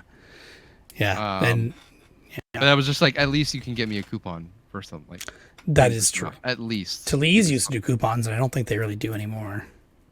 I find Talese prices are out of control in Kitchener. I find they're hit or miss. Oh, okay. But yes, video game display area is always bad. Yes, always a miss. But yeah. I'm just talking regular other stuff. Yeah. Like random electronics and stuff is what I care more about, because I never find a deal on video game stuff at thrift stores. Well, you gotta go to town, like I said. Yeah, I don't go out of town. I barely stay in town and go anywhere. I go to work and I go home. I go work, I go home. Then I work from home. At least you can do that. 2 days a week. There you go. Yeah. I think that's pretty much all the big stuff. There's another big thing you and I did. Uh-oh. You forget it? Oh, by the way, sorry, before we get too far off Barry, the Cars TVs made it onto the news. Yes, I found that segment and sent it to you and Hudge. Yes, I saw the CTV camera came up. I saw him pointing right at my TVs, and I immediately took a picture and sent it to you and said, "Find this." Yeah, and send it. I did set up my antenna and my Plex server to record, but I don't think it caught it. I think it was bad signal. Actually, I didn't go double check, but I'm pretty sure I had bad signal at that time to be able to record from Barry. Yeah, but we did find it on the web. I found it online. First, I found a news article on the day of saying this show in Barry, and then later on they updated that article with the video, which is good. Yeah, which was pretty fun. So I got to show my parents. I'm like, I wasn't on the news, but my Cars TVs are on the news, and some other TVs made it on the news as well. Someone else might not be too happy about. Some other TVs. Someone else's TVs. Oh. Yes. Oh, that's good. By good, I mean not good. It was quite the amusing situation. I think that's fine. I don't think it's actually a problem. I think it was fine, but it was quite funny when it was happening. That is pretty funny. Anyways, good fun. If I think of it, I will add the clip here, but probably not. Maybe also, it doesn't make good podcasting to have. I will at least put the link for the video in the podcast description, so you can go and click it and see it there. I'll do that. That's better than putting it here. That way you can see it your own. And you don't want to edit. I already have something extra for you to edit at the end of the show. Oh, great! Probably. That's great. Wonderful. That's what I need. Let alone where I dropped from the episode and no one even noticed. So that's fine. Are you sure when you have the button disconnect from this call? But whatever. We don't have to do that. It's fine. Hey, before we go too far, by the way, I did mention, this is just to make sure that Richard Ramvox is listening, that I do recommend Undercover Brother. Go watch that movie. You get your points. I meant to ask about that. Move on. No, that was it. Let's keep it as short and simple. That if he skips through, that's his fault. Okay, fair. Yeah. Speaking of which, did you hear about the Q-Dog addendum? Q-Dog addendum. Uh-oh. Yeah, the Q-Dog addendum to the rules. Did I approve this? No. Not unless you watch Q-Dog House, and I didn't see you comment on that video. Q-Dog House from April 30th. Eric said he's adding a rule that if you watch something he recommends, you can get bonus points. And Melissa was quick to correct him that it's only if we recommend it. However, yes, I did see that. Is Moneyball something that Josh has recommended in the past? Yes, it is. Yes, it is. I'm pretty sure. No, did I not recommend? I commented. I thought you on a video recommended it to saying- me, didn't you? I commented on that video that I recommended. Did you? Moneyball. I was like, I must have. This sounds very Okay, familiar. I didn't double check. I did just go double check that I had commented, and if he answered, oh yeah, you did comment. You said glad to hear influence YouTube movie clips. Moneyball is great and already has the not so special seal of recommendation. Got it. There we go. I was like, this sounds all too familiar. Yeah, it's a while ago. I was looking at my notes. And I'm like, wait, the Q-Dog addendum. What was that about? Oh yeah, and then I watched the video to see what he said exactly, and yeah. I have another potential addendum to add to the rules after when we get to it later in this episode. But Dun dun dun. it will affect both you and me, maybe someone else. Oh boy. We'll see. Well, I have a VR game I need to buy soon. Soon. You haven't bought it yet. I don't want to buy it, but I should. Taskmaster VR came out Oh dear me. like 2 weeks ago, and it looks pretty fun. And did you know that Miles did his own Taskmaster? Yeah, I did. We Chrono? were supposed to go to Okay. taping of that, but I think Oh yes, yeah, it fell through for both of us. So yeah. It didn't work out for me. did he post the video? I haven't checked. He did post a video on not his normal channel, right? No, other one, yeah. his card playing channel. I Yeah. did watch it. Me and my wife watched it. There are a lot of audio issues. They must have had some technical problems, but it is still really good. Okay, I need to watch it. Yeah, yeah. I think it's like an hour and a half. I can't remember for sure though. That's not bad. Do you remember the other thing you and I did though? It wasn't just garage sales. What did we do? Like, I swear it was right after the last episode we recorded. Man, you're You and asking a lot I- of my memory. A movie I saw for the first time. Right, I did. This was on my list actually, but I haven't. Yeah, I was like, yes. Are we going to movie talk then? All right.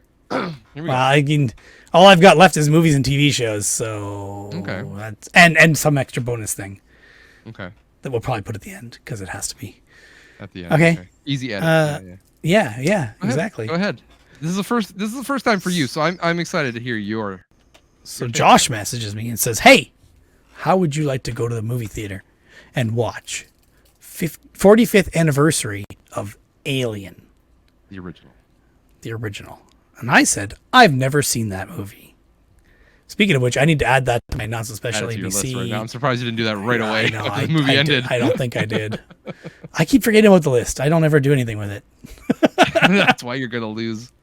I'm okay with losing. It's making me watch some movies. Hey, my A is actually still available. Hey, look at that. That's perfect. So it's a movie theater plus it's that's probably the only thing that really counts. Movie theater is 5 points plus 1 for it being the first time watching. That's it. Recommended by Josh? Yes. It was recommended by me. Yeah, So that's 8 points for that movie. that's a big one, man. Got that right? Movie I have theater that right? 5. No, 7 points, right? 7 points. 7, points. yeah. Yes, I was adding 5, and anyway, yes. So we watched Alien for the first time. I know Josh Yes. wants me to talk all about what I think, I but do. honestly, I want to hear because we didn't really talk after the movie theater. I went. So it was. Yes, you, we did. We sat outside with your dad and talked for like half an hour. You, me, and my dad. It wasn't half an hour. It was like 10 minutes, if that. That's all then I you have to left- say. What I You said was left, half and then an my hour. dad and I talked more about the sequels and how everything lines up in the timeline. Yeah, I'll watch them someday, maybe. So it was a Sunday, 6:40 p.m. showing. It cost $10 for each of us, and they were awesome seats in terms of like this theater had so much room. Yeah. I don't know why this wasn't more expensive. I'm Oh. so confused. I think because it was a limited showing event kind of thing. They were just. But trying why to- didn't they also put us in crappier seats or something, or a crappier theater? My guess That- is Sunday at 6:40 p.m. is probably part of the reason too. Probably that. It was also in a very small theater. Like it was only had That's 4 rows true. of seats. That's true. The seats were big, but there was only 4 of them, and there was you, the 3 of us, and I think maybe 2 other people behind us. There was like 5 Yeah. people in the theater. Yeah, there's one guy like 2 rows behind us and one guy way back in the corner. But the Yeah. guy in the corner, I'm not sure what he was doing because he was being a little Sleeping, maybe. suspicious. He might have been there with a girl. I don't know for sure, but Who knows? yeah. But yeah, so I've noticed this with theaters, especially that theater, that they're taking, like, obviously they're not selling out theaters anymore. Like opening days, movies aren't big opening days anymore like they used to. I remember back in the day, used to fight for seats. You'd have to go like 4 hours early to get lining up for the movie coming out if you wanted good seats. Like I remember doing this whole rigmarole, and it sucks. Now you can just reserve seats. You show up when you want. You get in and out. Even then, it was always a bit of a hassle because it was just busy. I would always pick seats in the middle, as middle to the theater as I possibly could. But then if you had to get out, you'd go in and get your seats so that you could stave off all the seat pirates who try to encroach on your spot, even though you've reserved the tickets. I've seen so many fights of this happening too. I've never seen that, but I don't go to movies, so. So you get in, you get your seats, and then you go out and get your snacks. Like you claim your territory, you go get your snacks, come back in, and it's just chaos. But now, like big movies are coming out, they're not selling out, and so instead of having a giant theater full of trying to pack as many people are in there as you can, what they're doing is they're catering more to the movie lovers people. So it's going to be, you want to come here for an experience, so we're going to make this experience as good as possible. Yeah, I mean that again. I would do that again. Those people to come back. Yeah, right. Like because the people go ahead. You said The Mummy was coming out too somewhere, but not this theater is the problem. Yes. So The Mummy has been a bit of a fiasco. I found it playing in Mississauga. There is one theater playing it here in town, the Apollo, on the 31st, but it's a drunken cinema presents. So it's going to be like it's like almost like an event. I think it's drinking game based.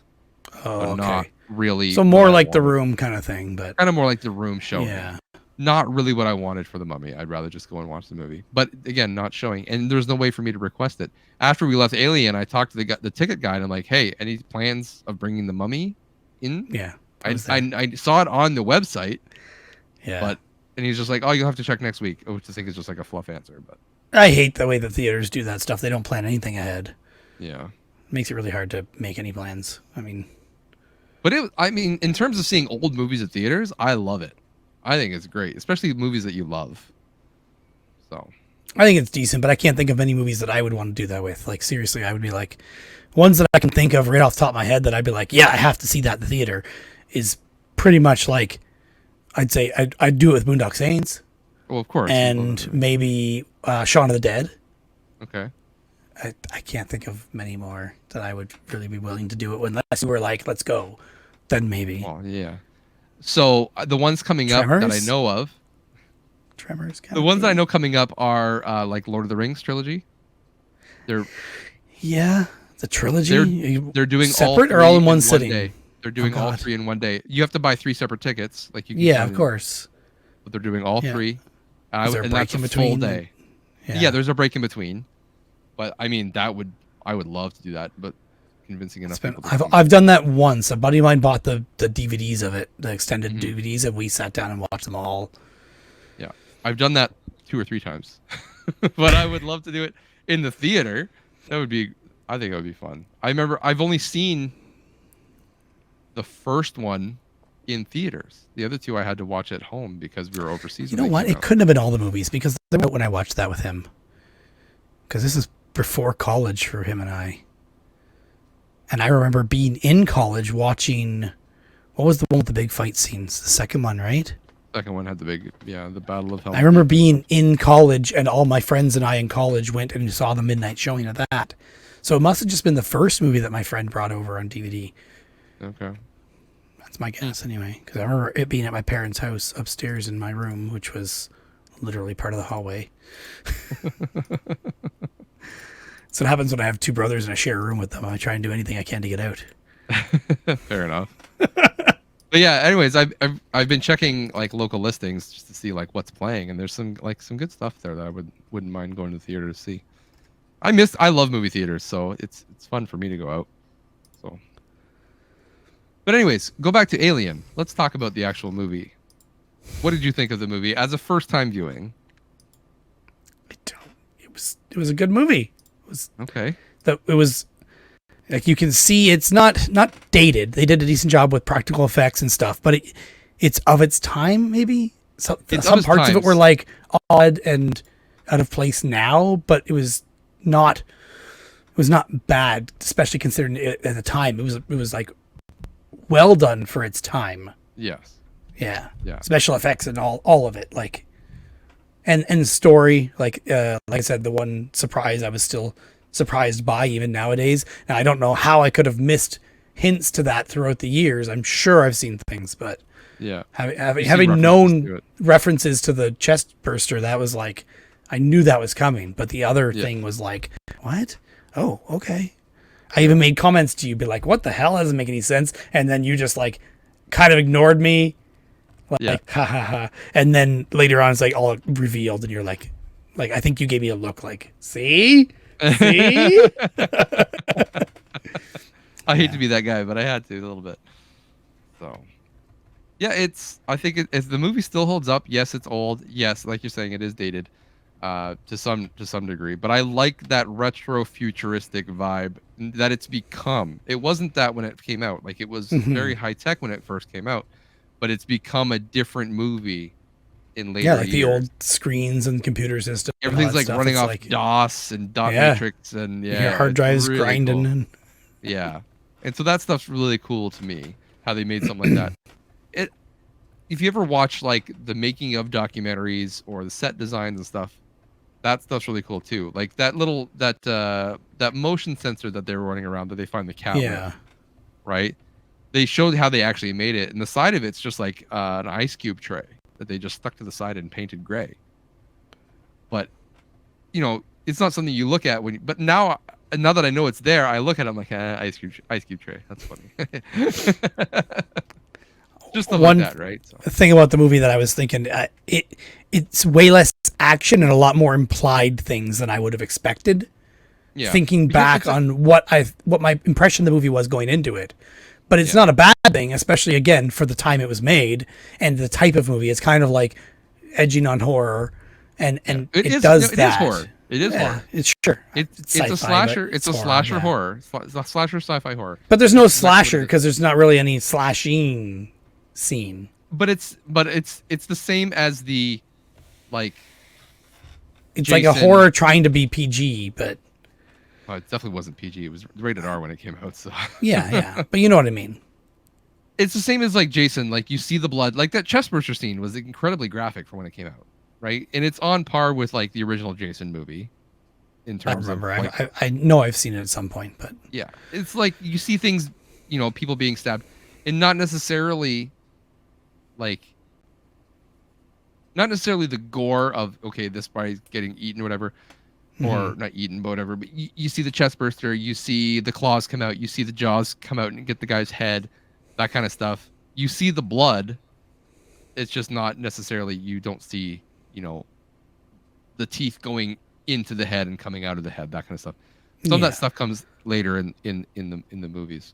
Yeah, the kind of effects they would do later on, and now for sure they would definitely do. And part of that is probably just due to like technical limitations, right? Yeah, like, we can't. Show this properly, so let's not show it, and then a lot of it becomes implied, which is arguably more effective sometimes than doing it badly. Yes, for sure. Yeah, or under budget or whatever the case may be.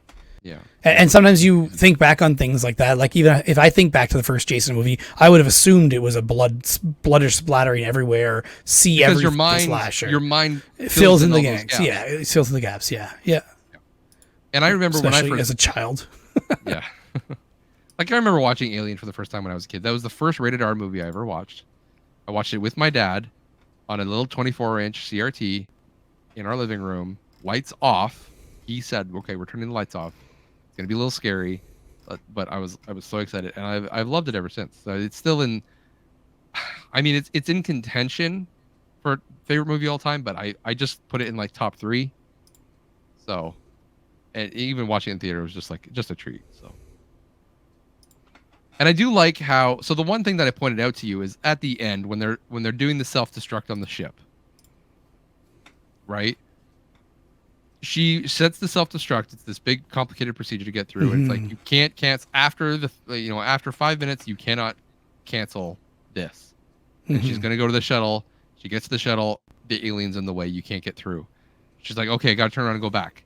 I gotta cancel this self-destruct. She gets all the way back and she fails. She doesn't get back to shut off the self-destruct. Back in time, yeah. Yeah, and so in every other movie, like you're waiting, they're already playing on the trope of you get back and it's got 1 second left, and we defuse the bomb with 1 second left, kind of thing. But they just don't do that in movies. She just flat out fails. You can't do it, and now she is forced. Her hand is now forced to get onto the shuttle. Right? It just gets her away. It shows the threat. It pulls the threat away, to then pull more threat in later. That kind of thing. And that's just something that I've always enjoyed that twist. And you even made a comment on it as well. That of course, I think you were waiting for the self-destruct to kick in, or to be canceled. Yeah, of course. Yeah. Because it happens in every movie. So. Yeah.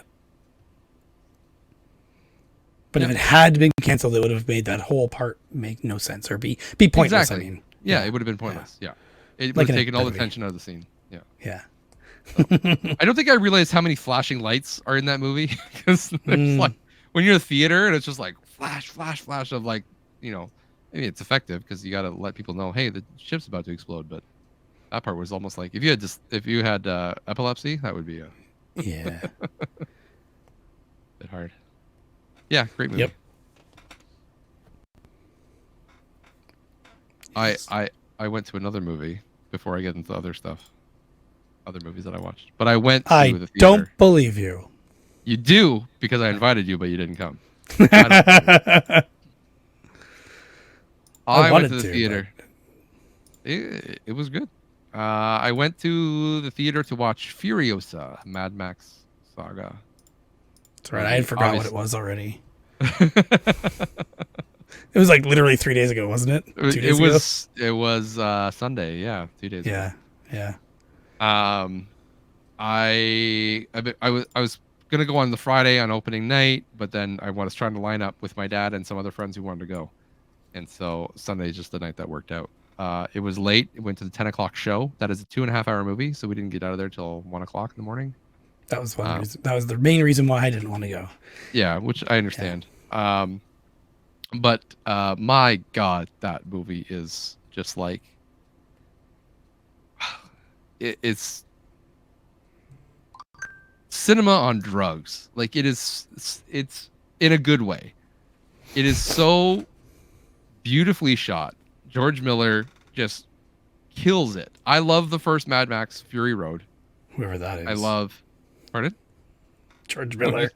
So whoever that is. The director of the movie. I get it. I know he's the director, but what else has he done? I don't know. Anyway, doesn't matter. He did Happy Feet. He did Babe, Pig in the City. There you go. That's like Babe 2? Or no, I think the first Babe. Oh. It's a good movie, but not cinematic. Anyway. I couldn't tell you what else he's done. He's done Mad Max, Babe, and Happy Feet. That's the ones on I really know. If you're going to bring up a director, you better have their IMDb open. Just kidding. This is from the top of my head, all right? Anyways, the guy's like 79 Kevin years is old. expecting some suggestions here. He can IMDb himself. He knows how to use the internet. Yeah, George Miller is 79 years old, and he is just having the time of his life filming these things, and it comes through on screen. I love how bright, it's playing on tropes of it's the desert. Everything in the cinema or in movies that's played in the desert is always like filtered out to look bleak and stuff like that, or post-apocalyptic. We're going to like make everything gray or brown, right? And so he's flipping that on its head, where everything in the desert is bright, everything's colorful, everything is this. It's dystopian, but it's just so pretty to look at. And he keeps coming up. Witches of Eastwick. Okay. And the first Mad Max, second Mad Max, and Thunderdome. Beyond Thunderdome, Twilight Zone movie. Yeah, Babe, Pig in the City. So not the first Babe movie. Not the first one. Okay. I think that's the second movie, but Happy Feet, as you said, Happy Feet 2. Yeah. And whatever 3,000 Years of Longing is. I don't know. Sure, I've heard of it. Anyways, I just love the amount of creativity that he shows in the movie. I mean, it's a desert wasteland.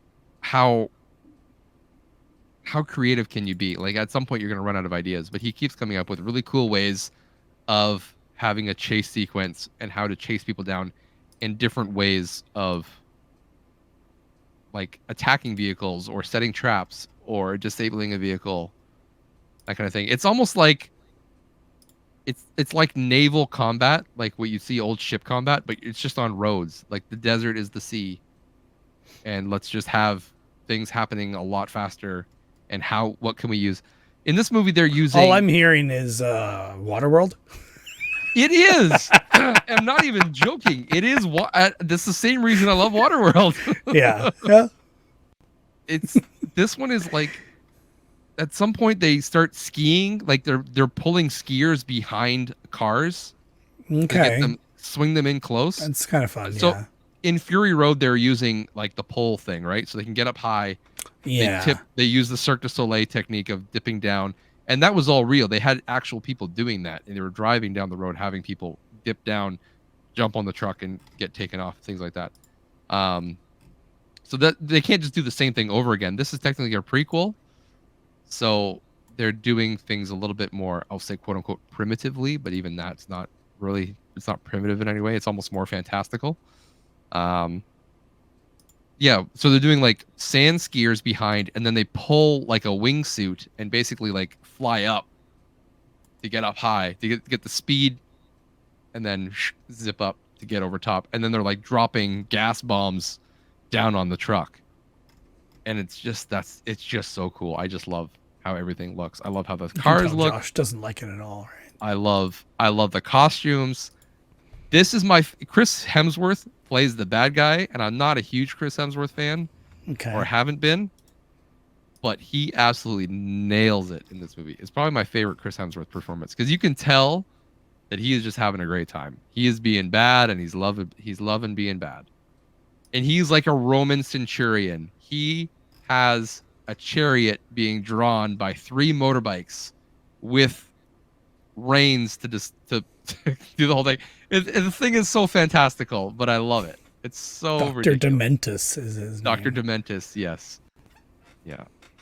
It's too close to Dr. Demento. The guy who discovered Weird Al. Oh, is it? Okay. That's something you would know, not me.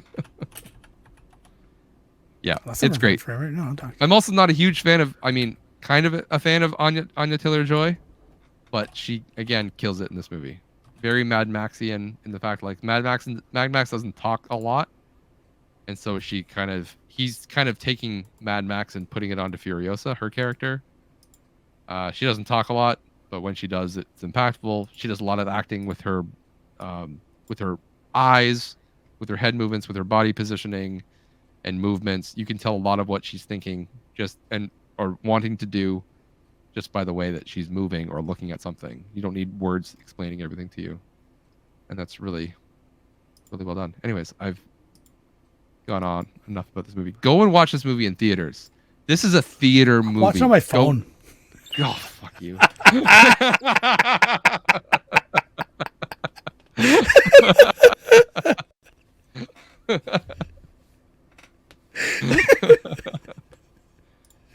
I don't think we need to just end the podcast right there. It's over. We're done. I can't handle this.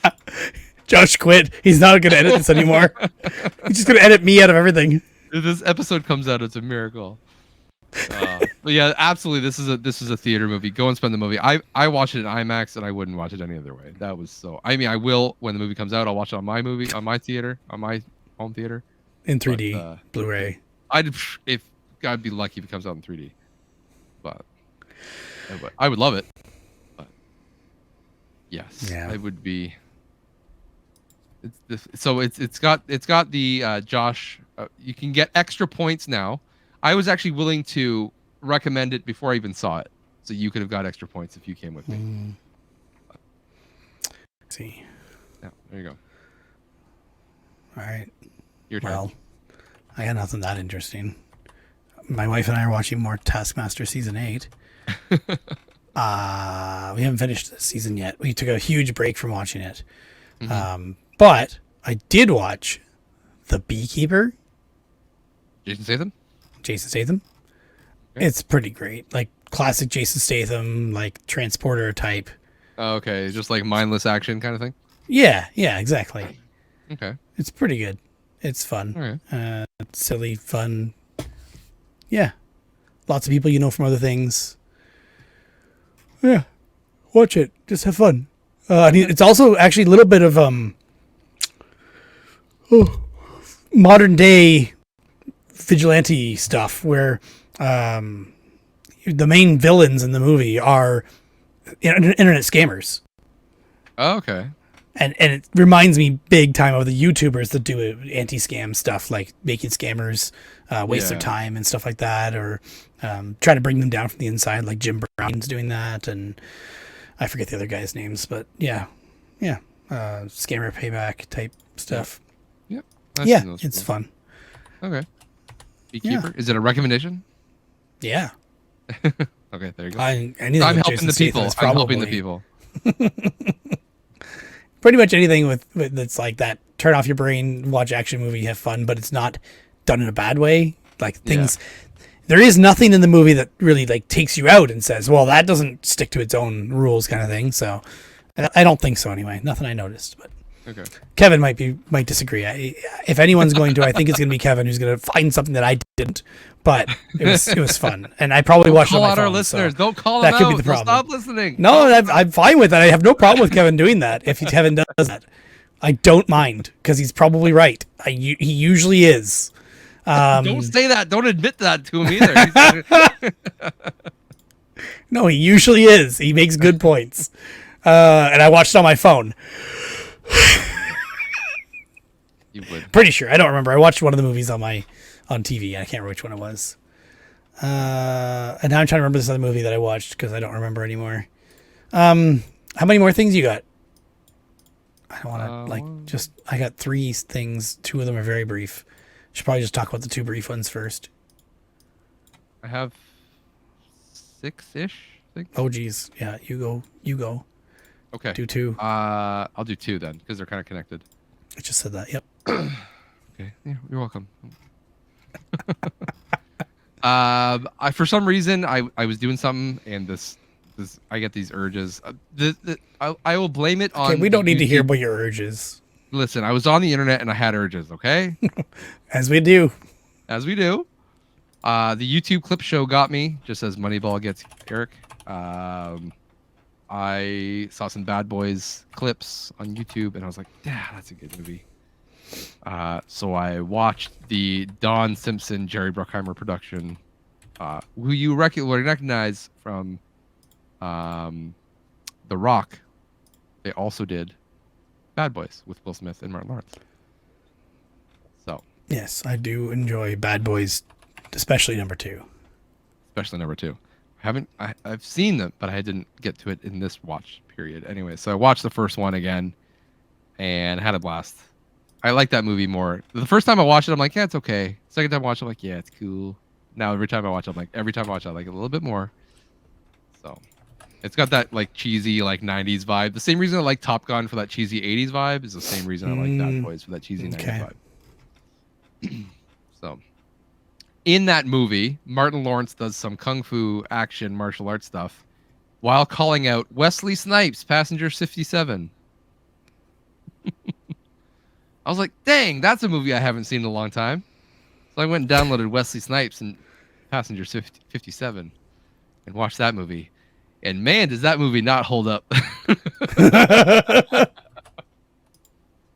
It is my least favorite of the hostages on a airplane genre. Okay. There's a few of them. I've never seen it. You're probably not missing much. Have you seen any hostage on an airplane movie? Oh, I'm sure I've seen many of those. Yes. Okay. So, yeah, this one's not great.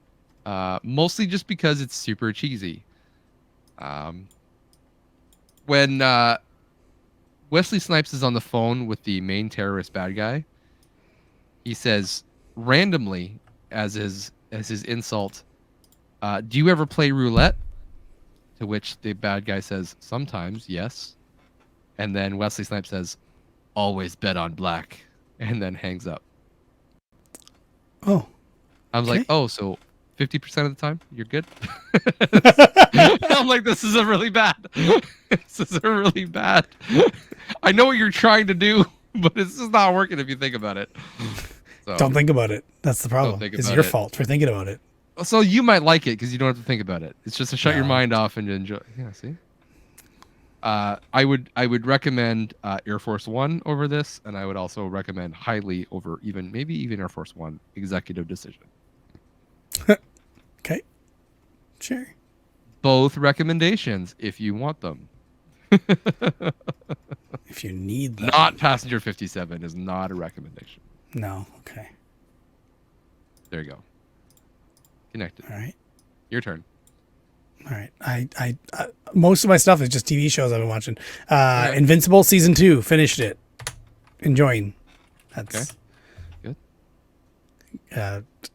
I added some more things as we were talking. So, X-Men 97 season 1 complete. I was gonna say that's done now, isn't it? So, It's good. Yep. I Okay. finished watching it. I realized something while watching though. I had forgot that show never really like comes to a nice conclusion, like ever. okay. The old show, it just always has a new spin and a new spin and a new spin, always to keep you watching and keep you interested. There's never any like happy It's called times. TV. It's I called know, TV. but like the old like Batman and the Animated Series, I swear, at the end of every episode was not a like mini series part thing or multi-part episode. There would always be like a return to normal, maybe with a slight difference, something changed in the overall world, but generally it was a return. Whereas X-Men there's never a return, and there's never a calm kind of show, time. though. Like that's because I just forgot. They made Batman to be a standalone thing. You can turn it on and watch it any episode, and Yeah, exactly. And same with watching it. But we did do that with X-Men, where we just watched whatever was on. Yeah. And I don't know if it was originally airing or not. Like YTV, I don't know whether it was original. They just tried to make that one fully like a continuing storyline. It wasn't It wasn't the adventures of X-Men. It was, Yeah. And then a random show would come on. You'd be like, wait, what season is this from? Or what part of the world is this? When they aired it, they probably Phoenix is here. And that's what I'm guessing, but I don't remember for sure. I just forgot that there was no happy, calm times for the most part. And the show just keeps building and building and building and building and building in worse and worse scenarios, pretty much. Yeah. Just like every good TV show does. Now, do I have to, if I wanted to watch X-Men 97, do I have to have seen all of the original show? No, I don't think so. Okay. I don't remember the original show very well. Okay. Like I remember bits and pieces of it, and it's fine. They re-explain anything they need to. They go out of their way to make sure that no one's lost. It's like I have all the original DVDs. Yeah, you should watch them, right? And I should, yes, but the time, time's a thing that I don't have these days. You have unlimited time. You can go on movies in theaters. Just stop those, and then you can watch it. Save money while you're at it. They'll be home doing something else. You'll watch DVDs you already own. Should we have a DVD challenge for Josh this year? You already bought them. You might as well watch them. Actually, no, I didn't buy them. I found them for people who were getting evicted, and they were being thrown out. So, you could sell them. No, but you're not. No. Have you read your Scott Pilgrim books yet?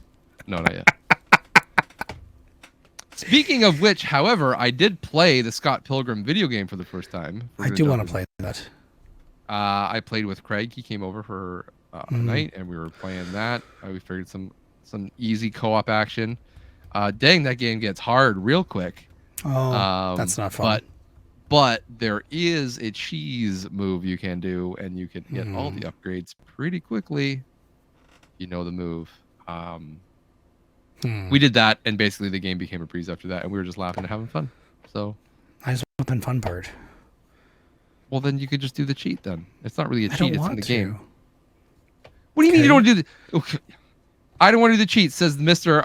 Put Switch games so you can cheat and put all the God mode on and infinite ammo. Yeah, because I want to play the fun part of the game. Yeah, so play the fun part of Scott Pilgrim. You just Yeah, but I think Scott Pilgrim the has cheat. less overall gameplay possibility.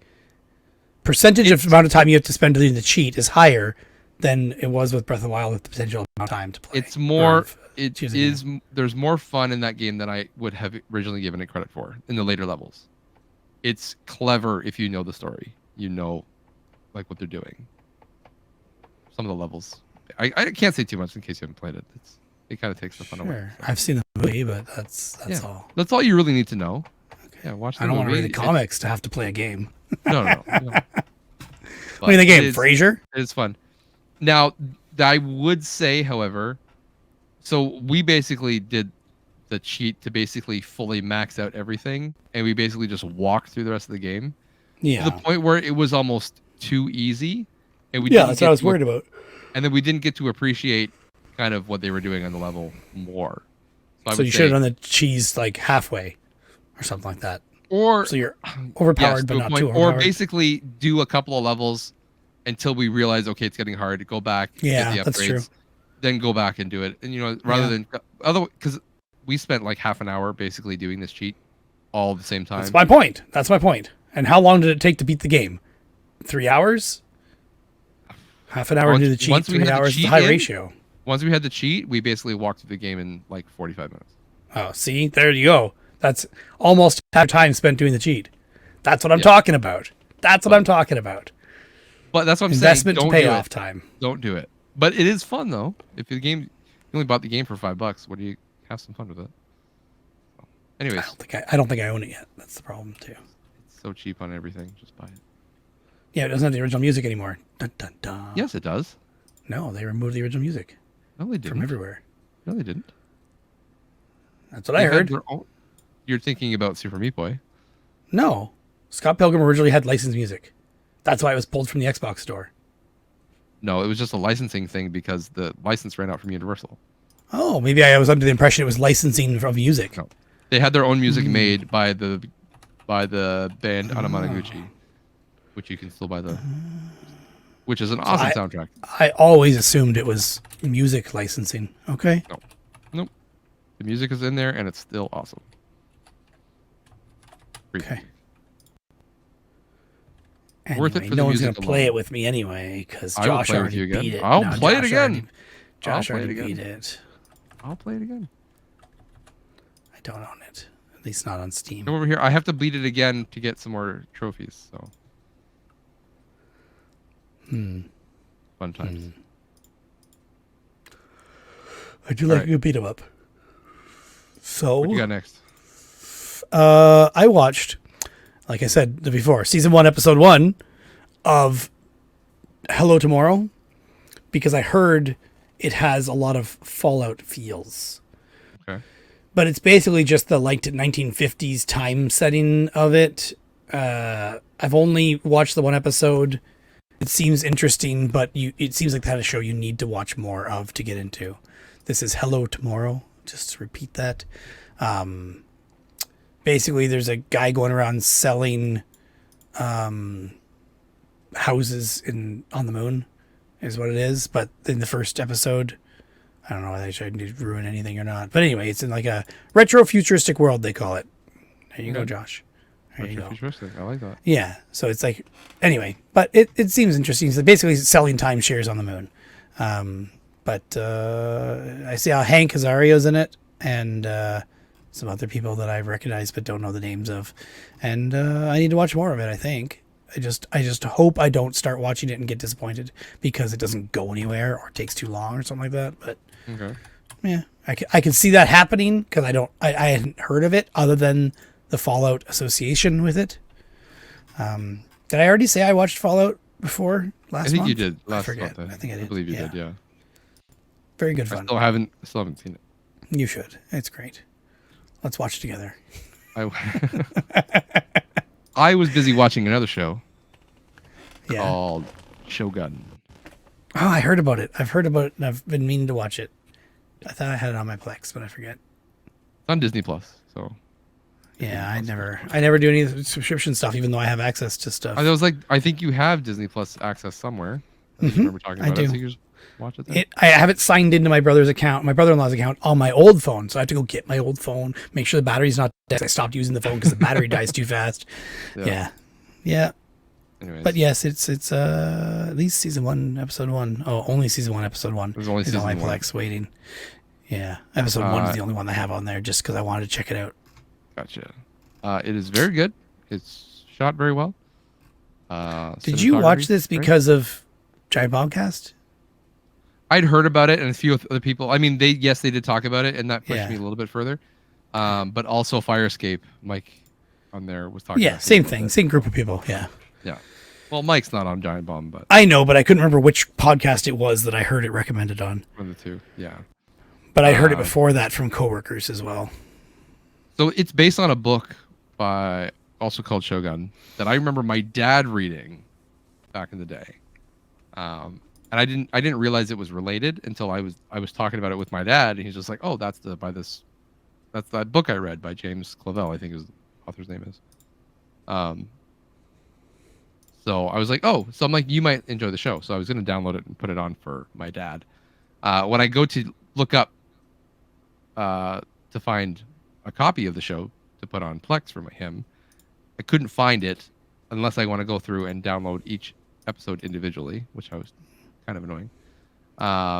But there is an original showing from like the 60s or 70s with Donald Sutherland in the role of the British guy showing up on the ship. Okay. So I'm very tempted. I downloaded that one. I think that one's free on Internet Archive. You just download that. So I downloaded that one and very tempted to just go and watch that one as well. So see how it compares just for interest's sake. But yeah, Shogun, very good. I have 2 movies sitting here that I would like to watch with you. Okay. My friend who normally does bad movie nights has stopped doing them. Okay. I think it's because he's just busy with it. He has a business him and his wife are doing. Then they're like traveling all over the damn world and all this stuff for the business. But Hundreds of Beavers. No, so this says in the 19th century supernatural winter epic, a drunken Applejack salesman must go from zero to hero and become North America's greatest fur trapper by defeating hundreds of beavers. But this is a 2024 very low budget movie. Okay. Where people are wearing beaver costumes and they play beavers in this movie. Uh-oh. And then there's a dog who's just the beaver costume with a dog head. And there's a rabbit who's just the beaver costume with a rabbit head. And I believe it's in black and white too. Can't remember. Well, anyway, would hide a lot of the flaws. Yeah. We need to watch it. And the other one that I have on my list as well is Boy Kills World. Yes, I do want to watch that one. That's here and ready, waiting to be watched. I've downloaded it, but I haven't added it. It's not on my Plex. It's in my download folder. It's on my Plex. Okay. My downloads go automatically into the Plex folder. Mine are in there. I just have to move them over. Yeah, it should be automatic. Well, some things I don't want on Plex just because. Secret. I can't let you know what I'm watching until I watch it. Then I can put it on. Especially if it's a dirty movie. Yeah, dirty man. Right? Listen, it's NASCAR. I'm just watching NASCAR. All right, I have 2 movies left to talk about. What do you got? Okay. I have 2 movies as well. Oh, that's good. Yeah, this worked out. Right. I'm going to go with one. My kids were looking for something to watch, and I put on 2015's Pan. Okay. I don't know if this is not known well or what it is, but... Is this the one with Hugh Jackman as Hook? Yeah, it took me a while to realize because he's scrawny in it, and he doesn't look like himself, and he's got a wig on and bald. But when I first looked at the credits, I didn't not realize he was in it at all. I'm like, who's in this? Oh, basically nobody. Okay, so it's a nobody movie, but high budget. Okay, cool. And then I'm like, no, that is somebody. Who is that? And I just had to keep looking, and I'm like, That looks like Hugh Jackman. And realized, looked it up, and I'm like, yes, it is him. Why was it so hard to find this information? I don't know, understand why it's so hard. It's almost like he doesn't want to be associated with it. It does not have good reviews. It has a 5.7 out of 10 on IMDb. I think Rotten Tomatoes is even worse, if I remember correctly. 26 on Rotten Tomatoes. Yeah. It's fine for kids. It's not great. Okay. It's been a curiosity. I've never seen it, but it's always it might even be a little scary for kids at times, but for the most part, it's not bad from what I remember now. But yeah, it was unexpected to see Hugh Jackman in it. Anyway, there is another Peter Pan movie. Yes, there was or Wendy and Pan or something like that. Or that is one. There's another one that I think was actually really good. Which Peter one Pan is and Wendy is 2023. I have not seen that.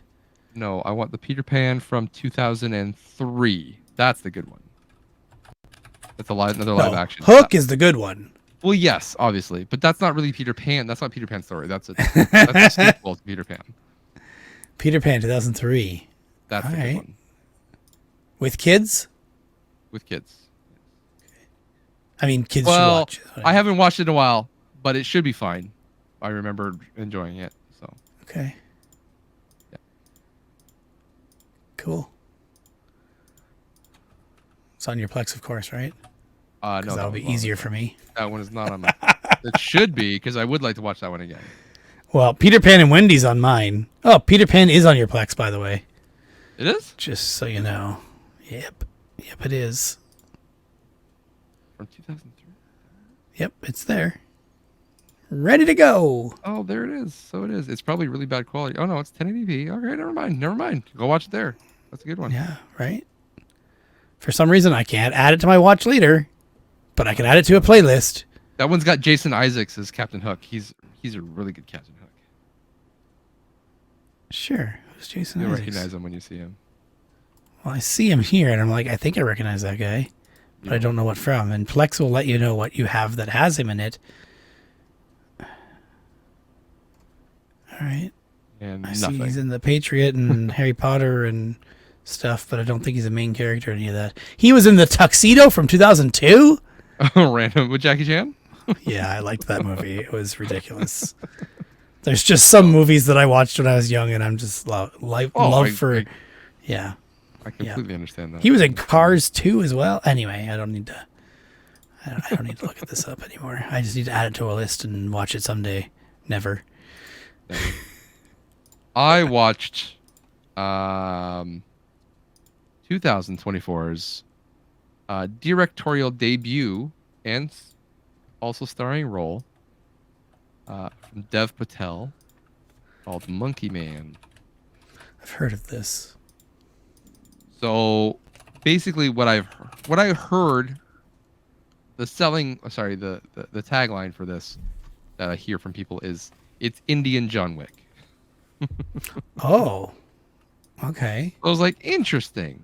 I'll watch that. I think a coworker would have recommended that then. Okay. Because I have two coworkers who keep trying to recommend Bollywood movies to me. Well, this isn't a Bollywood movie, but it's okay. I mean, it kind of could be. It all takes place in India, and it was like Dev Patel is Indian. You know, so okay. It could have that vibe. It's not Bollywood in the fact that it's not a musical, right? Yeah, That's the stereotype. The stereotype for Bollywood movies. Yeah, it's true. I would say this is the same kind of vibe as like the first Extraction movie, if you've ever seen that. Nope, never seen it. That I would recommend. I think it's one of the ones you recommended to me. There's two Extraction movies. I recommend the first one over the second one. But same with that. Again, the whole thing takes place in India. It's just an interesting setting for a movie. There's not a whole lot of movies set in India. There's a lot. There's not a whole lot of movies set in India that I am interested in watching.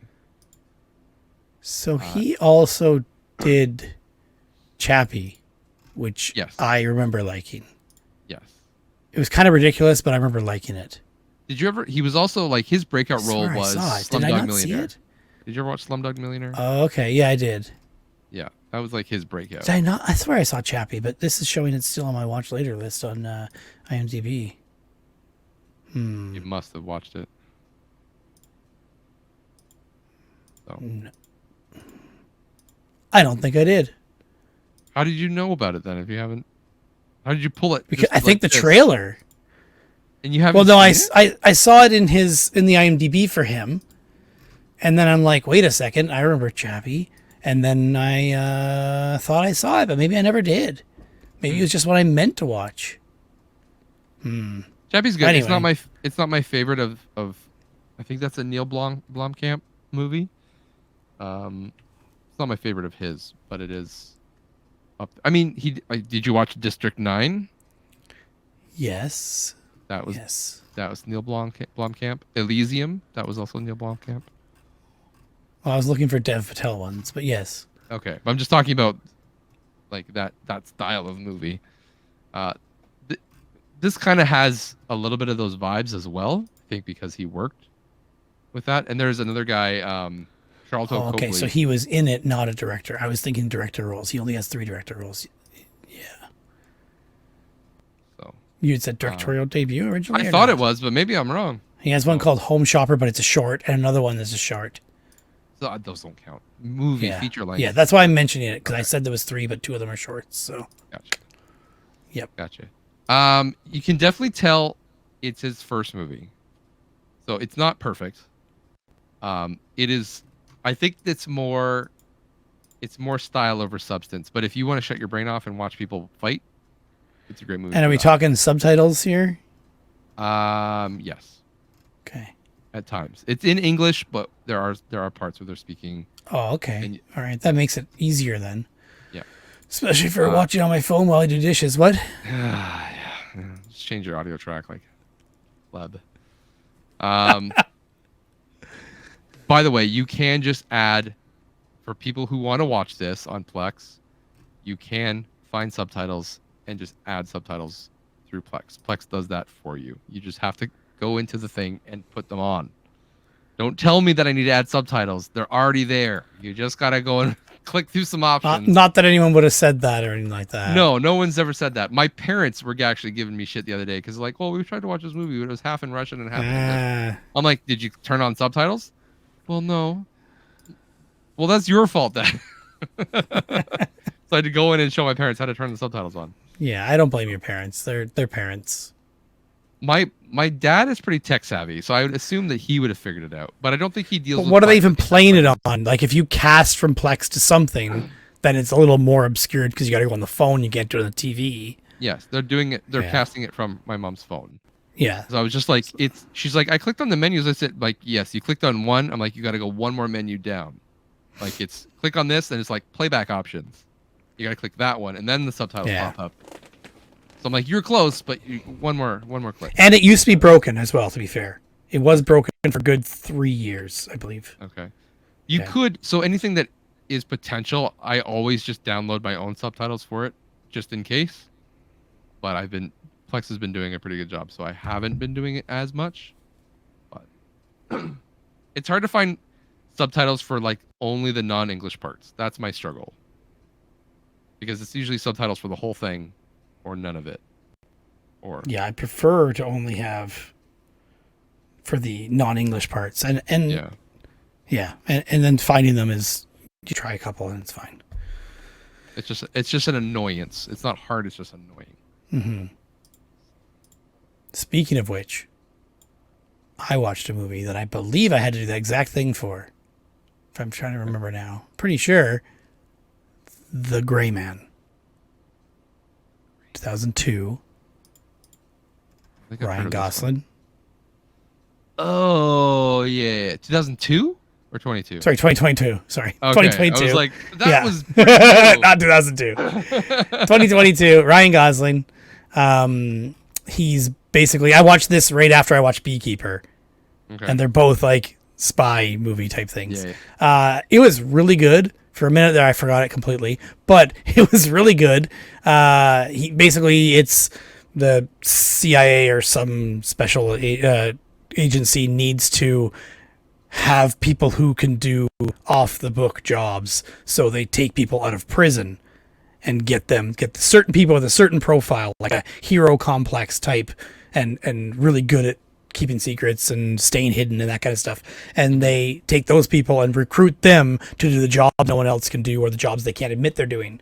And then they realize that someone's trying to burn all these people, like to decommission this program. So it's the story of him as one of these people trying to stay alive and figure out what's going on. Okay. It's pretty cool. It's really well done. I like it a lot. It's been on my watch list for a while. I haven't. Yeah. It is recommended by me. Good to know.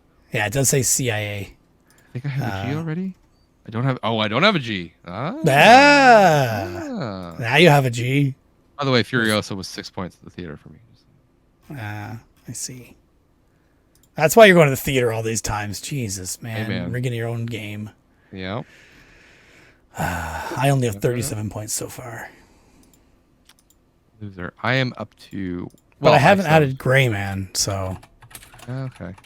But it was streaming anyway, so it doesn't really count for much. But I can always override it later, right? That's the idea. In fact, I didn't add any of these movies that I watched, and I've deleted them all from my list, so I don't remember what I watched. That's all right. I have tracked for that. If you can log in. I can. I reset my password and I can log in. I don't know why I had to reset my password, but I did. Yeah. All right. Is that everything you watched? You still got more? Yeah, that's everything I watched. Okay. That's everything. I have one more thing, and then I have a cage. So. I have no cage. You have no cage, man. You're letting me catch up. You're being nice. I'm trying. You're still not doing it. Trying, man. I'm trying real hard. I'm trying hard enough. Stop going to the damn movie theater and watch some Cage. I can't help it. Speaking of Cage, for the people watching that don't already know, Josh already knows, but we got some caginess right here in VHS form. Mm-hmm. We got which have you watched yet? No, I haven't. So we got Snake Eyes here. Josh gave me on VHS. We've got 8mm. Josh gave me on VHS, and I already had Gone in 60 Seconds, but this won't be a first watch for me. So why even watch it on VHS? I don't know. We'll see. All right. Well, you kind of jumped the gun here, but we'll get to the VHS stuff. I am in the middle. This is where my addendum might come into play. Because I think it's fair, and you will also benefit from this. I watched a movie recommended by you because I watched Furiosa, which is set in the desert. I was like, I want to watch another desert movie. I'm kind of in a desert mood. Waterworld? Kind of. I mean, it's just the desert of water, right? So yeah, exactly. I'm gonna say watch loosely because I haven't finished it yet. But I was gonna say you watched it on your phone. That's why it's loosely. No, I didn't. After you talked about it, I knew I wanted to watch it. I like long movies, so I was like, "Oh, it'll be fine." Have you figured out what movie it is yet? No. Long movie you recommended, desert. Dude, my brain doesn't go that way. And Bill's just screaming at you right now. That's fine. Lawrence of Arabia. Oh, that makes sense. Sorry, I'm trying to update my not so special list. Man, pay attention. So I say I'm half watched it. I've made it to the intermission and a little bit past. Just barely. I couldn't finish it. I was going to finish it tonight, but we had to move recording. So, but I am watching it. I found the special edition Blu-ray at Thrift. Like big thing. It's got the Blu-ray in it. It's got some stuff. It has a piece of film like encased, which is also pretty cool. I know this is Bill's favorite movie of all time. So I wanted to take the time to enjoy it. I started it last night. I always forget how long it is, but it's over 4 hours long. So I started it at, I think it was like 9 or 9:30 last night, and I was like, I can make it. But right around midnight, it was like just a struggle. Struggle to get to the intermission. So I stopped it so I could go to sleep. And today I finished work a little bit early. I came back, rewound it back to kind of like where I remember everything happening, and then rewatched again up to the intermission again, so I could make sure I was paying attention. Yeah, it's good. It's definitely an older movie. And some of the effects, don't get me wrong, like it's shot beautifully. The cinematography is great. The color, the way they play with colors and stuff is fun. But definitely has an older style of filmmaking that is more evident now, maybe nowadays. Maybe when I watched it, if I had watched this when I was younger, I probably wouldn't have noticed as much. But when they're like going through the town and there's like, they have the wind sound effect going and they have like doors like opening and closing. This is the part that just made me laugh, actually. Because you could tell those doors and windows are on strings because like they're opening going wham, wham, wham, wham, wham, wham. And I'm like, wind doesn't work like that, dude. And I know they're probably like trying to just set up like a mood or a vibe, or whatever. I'm not detracting it from the movie, but it's just one of those things that just makes me chuckle. And I'm not quite sure how I feel about Peter O'Toole yet as Lawrence of Arabia. He's pretty good, but there are some times where he's just like almost overacting, like over emoting something. Okay. Which is kind of an old style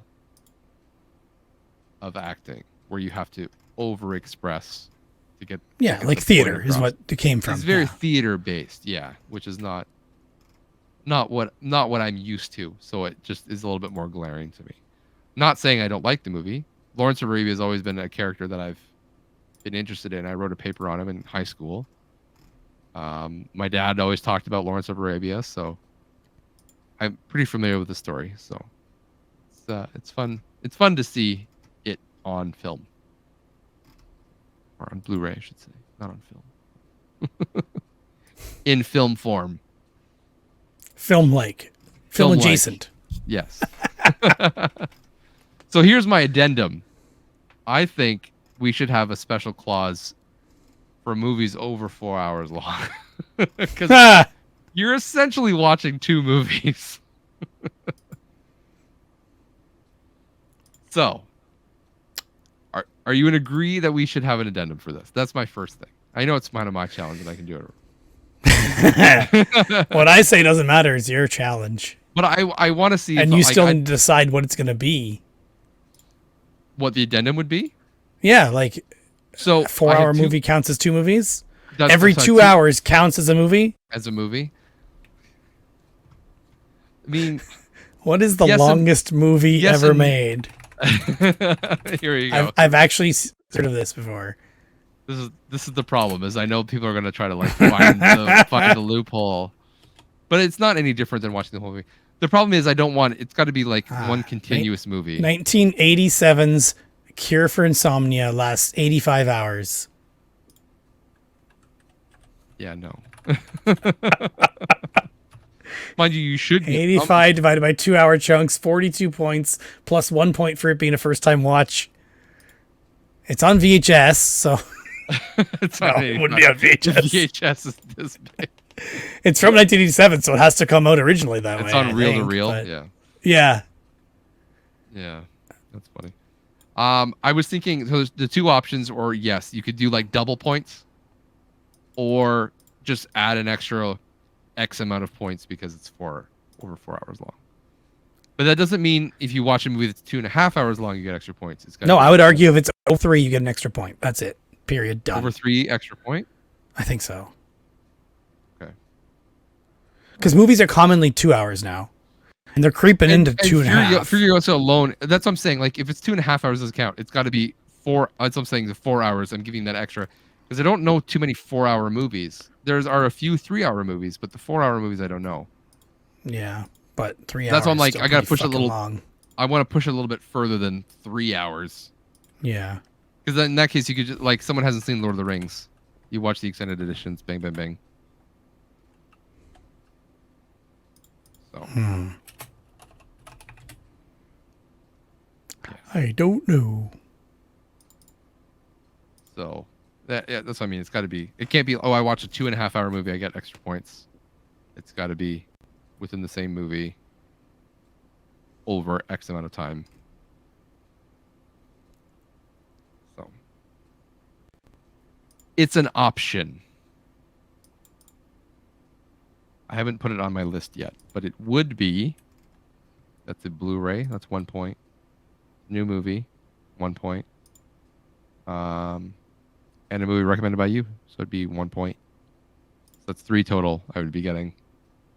Add an extra, I don't know, an extra point for being over 4 hours long. That'd be 4 points. It's not a huge advantage, is what I'm trying to say. It doesn't encourage watching longer movies either. Yeah. So I don't know. I don't know. There's a documentary, OJ Made in America, 7 hours and 43 minutes long, came out in 2016. That's a movie or a miniseries? It's a single documentary. Single documentary. Yeah. There's more. There's tons of long ones here. Most of them are foreign films, though. Yeah. So Yeah, I'm I going to don't try and say half these. A documentary called Evolution of a Filipino Family, and it is 10 hours and 24 minutes long. Yeah. And that's why I don't want to be like I don't want to be like every 2 hours counts as a movie. I just want to add like an extra if you watch it over this amount and over 4 hours. So if you watch a 10-hour movie, you're still only getting a certain amount.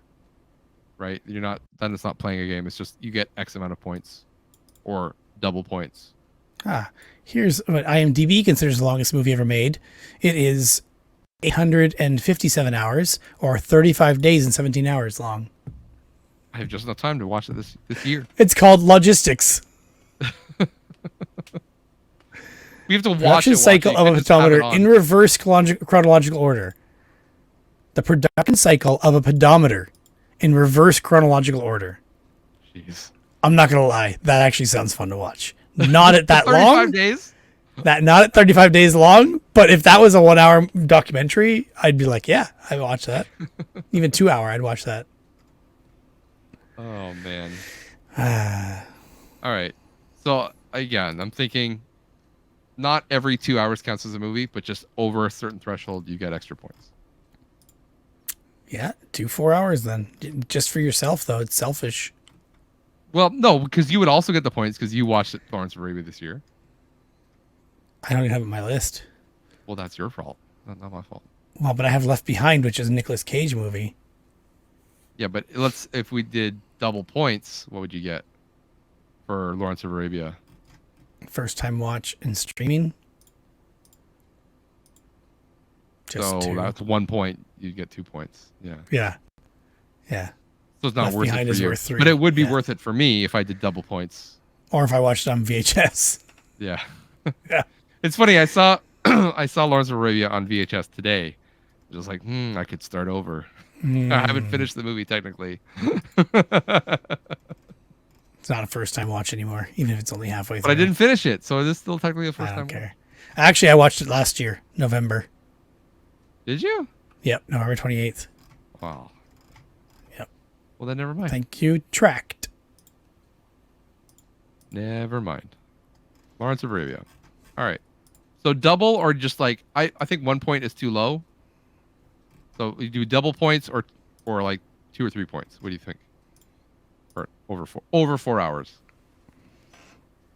I need some help. Extra fucking point. Just one extra point. No, is all 1 I say. point is not. It's not. You're gonna watch the movie anyway. It shouldn't be a reason to watch it. You're gonna watch that No, anyway. but it. And then when someone watches it on HD DVD, they're gonna get 6 points for it. That doesn't make sense. That's too much. Yeah. Well, it's fine. 6 That's points the is same like- as going to watch the Dune in the theater Yeah. or Big Shark. Yeah. Exactly. Oh, no, then they get it Or a one Nicolas- extra point. or a Nicolas no, Cage more. movie It's on more VHS. than those. It's more than those. An HD Yeah. DVD? What? 2 points? That's 3. Plus first time watch So 3 Which is your first base time one. watch. That's 4. and double it. No, I'm saying like two or 3 points. I wasn't thinking double. That's You said double it like 4 times. I said double or 2 to 3 points. What? Either I'm way, just saying, it's not my game. Okay. I'm not gonna put in a thing right now. I'm thinking 2 to 3 points on top. Throw us back some suggestions on I think it's too much. Twitter or Discord or somewhere, and we'll try to have a decision hammered out by next. Well, is it over 3 hours or over 4 hours? Over 4 hours, because 3 hours is almost too easy for some. So 4 hours is like, you really got to push a little bit to get through it. So it's more effort being made. So If we were recording this podcast, I could watch a VHS tape movie right now. oh, too bad you're not. I could have watched 2 actually in the amount of time we've been recording. All right, we can move on from this. I should have had one Let us playing in know- the corner. Let us know your let us know your suggestions somewhere, and we will take it all into account. Maybe do a poll, but we'll see. That seems like a lot of work. And no one will respond anyway. Exactly. This is how we know we're listening after 2.5 hours. All right. Listening are still awake because there's a difference. But this only matters to people who can watch 4-hour movies anyway, so. I know, but it's not hard. I mean, it's a little bit harder to find 4-hour movies. I just mean if they're going to watch a 4-hour movie, they better pay attention to our 3-hour podcast. That's all. Yeah, exactly. All right, I'm moving on. Seeing as you don't have Nicolas Cage, I have a Nicolas Cage, less than I wanted to have. For shame. I know. So here's the thing: the next one on my movie list to watch was Captain Corelli's Mandolin, which I believe last episode you said, "What the fuck is that?" That's what I was going to say. Say it again. Exactly. What is that movie? Yes. I've never heard of it before until we did this list. Almost less than any other movie that I didn't know already. Obviously, not super excited about watching it. It wasn't like, oh, I can't wait. The description isn't super enticing. So I was like, I'll get around to it. I'll do it eventually. Wouldn't you know it? I happen to be going to Valley Village, and I find Captain Corelli's Mandolin on VHS. So you're going to lend that to me when you're done with it. Well, when you're done the other one. Because now you're done with it. And I was like, dang it. This is so serendipitous. So for $2, I bought this movie. And it was brand new sealed because, again, who the F is watching this movie? No one. No one's even heard of that movie. No one has. We're trying to watch all Nicolas Cage movies, and we've never even heard of this movie, even though I put it in a list. Unfortunately, if I put that in my list, I have to override Con Air. But this would be a first watch. More would it points, not? yeah. It's more point. Con Air's a first watch for me, but it's a Okay. streaming first watch. Oh, Yeah. okay. Yes, but this would be. Yeah, there you go. Yeah. Like I said, it's a living and breathing list until the end of the year. So change it as you will. To Agreed. maximize your points. Yes. Yes. So this movie is about. It's a World War II. It's funny because the movie I just watched before this. No, sorry. He did this movie, which is a World War II movie, and then, not counting Christmas Carol, which he did next. The next movie after that is also another World War II movie, Windtalkers, which takes place in the Never heard of that either. Windtalkers? Oh, Windtalkers is good. That's the Pacific theater of war, whereas this is the Eastern European. So he was at both places Western. at one time? Yeah. So in this one, he plays. It's more on the Axis side of things, right? So it's the Italian invasion of Greece. He is an Italian commander. Last time he played an Italian soldier. That went great. It went great. I was just like, here we go again. He's doing it again. So wasn't sure. Is he also the only one without an Italian accent? He's got more of an Italian accent than most okay. others. Yes. Okay. So he went the other way. Rather than no accent, he has... No accent. What was the other one called again? I forget now. That was that one in Africa. No. Yeah, what was it called? It was one with a Tubi link. No, Time to it Kill? wasn't. Time to Kill. Time to Kill. Time to Kill. Oh, it was. It was YouTube. It was on YouTube. YouTube. That's the one we couldn't find. Yeah. Jesus. Yeah. That movie could throw a loop into my next plan here. Anyways, he falls in love. They've invaded Greece. Penelope Cruz is betrothed to a Christian Bale before his breakout as Batman 2 years later. That was fun. So Christian Bale goes off to war. The Italians invade Greece, and then Nicolas Cage is now living. They kind of take over quarters in the town. So Nicolas Cage then boards with Penelope Cruz and her father. A relationship starts. Blah blah blah blah blah. That's the story. It's pretty generic. All right, don't expect a whole lot. It's supposed to be a romantic movie. It's got some funny moments though. He's not super. I wouldn't even say he's cagey, but as in terms of like he's an Italian, so they're already more boisterous and more vocal and more animated. Then you add the cage on top of that. There are a few moments where it's like, oh, okay, that part made me laugh, kind of thing. But nothing great. I've marked it down as a C on my list. It's probably generous, I'm assuming. It was honestly, yeah. It wasn't like, it's not B level. It's not as good as Gone in 60 Seconds or Bringing Out the Dead or 8mm. Like those were fun movies to watch. Whereas this was just kind of like, maybe it's the genre influencing me a little bit, but it was also kind of very kind of toned down. So add that to the genre. Okay. But yeah, that's it. The other things that I bought at the thrift store, because I've had this thing, I like collecting stuff. I like collecting cheap stuff. I like having a goal when I go to a thrift store. And these were all 75% off at the thrift store that I went to today. So 75% off of $1. It's kind of hard. Still too much. Kind of hard. So I bought The Family Man. You're going for a full set, are you? Shut up. And The City of Angels. He's going for a full set. I'll go for Of a full Nicolas set Cage of Nicolas Cage VHS VHS movies. And So you Matchstick do Men. need this Gone in 60 Seconds when I'm done. Maybe. I think I do have one already, though. I think I did find one and forgot that you had one. So I have to see which cover I like more. Anyways. Well, this one is also exclusive video bonus edition. Maybe. Whatever that means. That's true. Deleted scenes or something? I don't know. Maybe. Includes production featurettes, 0 to 60, wild rides, and the big jump. That's probably more than I have. Maybe those should be Done. digitized, put on YouTube's. Anyways, if you wouldn't mind in your infinite thing, Infinite thing. wisdom. I was gonna say wisdom, but I don't know. That's probably generous. Probably. I wouldn't mind having a list of all these movies in a separate document that I could share, because I'm probably gonna need some help to find some of these movies. There he goes asking for help.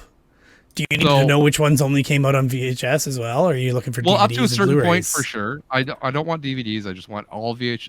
It'd be fun to have a full set of all Nicolas Cage VHSs up to a certain point whenever they came out, whenever they stopped making VHSs.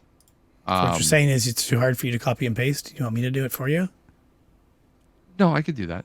Because I was originally going to be like, oh, just add a column here onto this one. Right? Why So I would could we just do mark that? Mark that we have it on VHS. But I would like to have one shared that I could have it in the podcast description. So if you're out somewhere where they have movies, Nicolas Cage, you could check and see, Okay. do we have this one already? I would like to be an us list, a not so special list. It's Nicolas Cage and VHS, right? So we could work together on this. Be an us thing. All right. And any of our listeners, they could also check to see if they're out and they see Nicolas Cage, they could check and see if we have it. And if they could get it to us, preferably not shipped. If you could see us in person and hand it to us, trying to keep this as cheap as possible. Unless you're paying shipping. You can pay shipping. I don't want to reimburse for shipping. Yes. Stated. So. All right. Yeah. Fun. But things like Time to Kill, going to be hard to find on VHS. Yeah, you can't even find that to watch digitally anywhere. Yeah. Zandali, also probably hard to find. All right, so then the next question is, which ones do you already have on VHS? That's the thing I got to go through and do all this stuff. But anyways, I also am catching up to you on your count. I'm at 38 and you're at 47. So less than 9 away. Got some time. Too bad. Considering you're doing one a month. My God, man. I know. I like I said, I wanted to do more, but this Captain Corelli thing was just like, oh, I got to watch this. Not excited about it. But I got Windtalkers next, so I'm happy about that. Are you removing the ones that we mark as NAs? Like anything that's not applicable because it's not technically even Cage movie? I am not including the NAs. No. Okay. Double checking.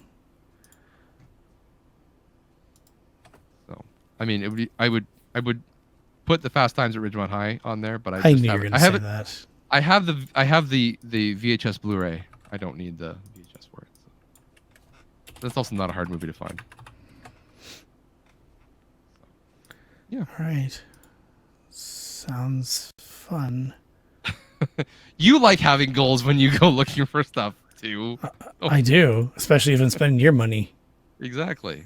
But it's our list, so you could be your money too. Ah, man, this isn't. I didn't sign up for this. I signed you up for this. I think honestly, you literally signed me up for everything. You signed me up for this podcast. I asked you and you agreed, so that's your fault. Signed me up for it. I'm voluntelling you. We're getting rid of the flash. You've been voluntold. That doesn't count. Come on, stupid. Okay, we can do this after. People are getting bored listening to you spreadsheet. That's okay. You're still talking. That's right. The spreadsheet's because you're done. not. Because you're not talking, so I have. The spreadsheet is done. It's fine. It's fine. You're fine. Don't worry about it. Don't worry about it. Don't worry. All right, that's it. So yeah, Windtalkers is next for me, and then Sunny adaptation and Matchstick Men. I have to double check on Matchstick Men if I've actually seen this before because I don't remember. I might have. I've definitely seen it. It's a blank spot for me. I don't know if I've seen it or not. Just I'll that guy, the other guy. What's his name? Sam Rockwell. Yeah, you can't ever think of that little girl movie. I don't remember. It sounds familiar, but it's kind of like your thing. Like I don't know if I've just seen the trailer a bunch. Yeah, that's possible. So if I'm watching it, then it'll probably come back to me if I've seen it or not. So right. We shall see. Alrighty. Well, it's shared with you now, Josh. You do with it as you please, and update it as well. I tried to fill in the ones. Your Gmail. Oh, Gmail. Okay. Yeah. So that's all right. We'll just wait for everybody or wait for Josh to check his email. Yeah. Well, excuse me while I check my email real quick. You're free to talk now. You can talk. I don't want to talk. I didn't sign up for this. I just yeah. Everyone's just giving up now. Alrighty. That's an episode. What's happening in June? Anything exciting? That's a good question. I don't think there's anything really too exciting. It's a garage sale. We're going to talk about garage sale. Garage sales, yes. So Let me know when your garage sale thing is happening in your community. Yes. I will. And the reason I haven't said it so far is because it gives away my community. You know what I should do? I should have a table of stuff and just set it up at your garage sale. Yes. And then not leave. You can sell for me. Nope. Just keep track on a sheet somewhere, like on a spreadsheet maybe. I heard those things are pretty useful. My son would definitely take your money for you. And then, well, you know. No, I sent you the dates wrong. The day is wrong? Okay. The whole weekend is wrong. Whole weekend is wrong. Yeah. No. We'll figure it out. It is right. It is right. It is. Okay. is my thought. My stuff's all messed up. Yeah. Alrighty. Mini bike adventure potentially next month. Yeah. We'll have to. Yeah, it's that soon? Jesus. Less than a month away. My trailer update. I am working on it.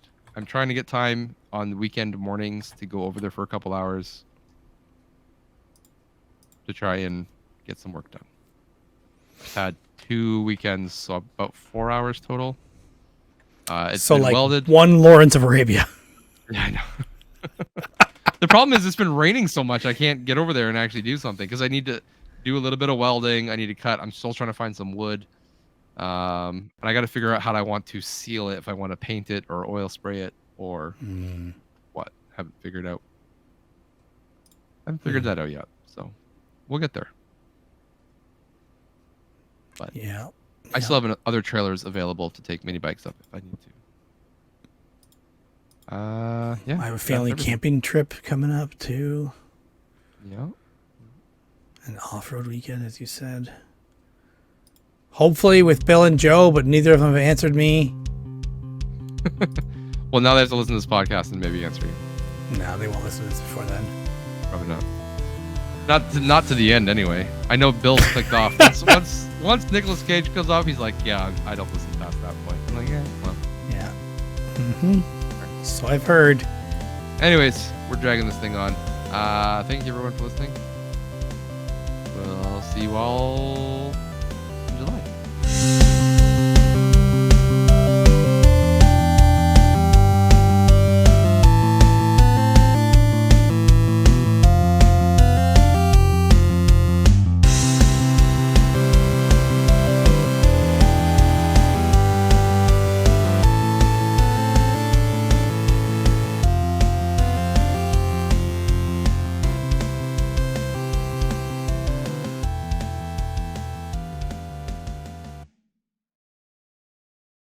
So this is a dramatic reading, a topic stolen from the Tadpog podcast. Oh,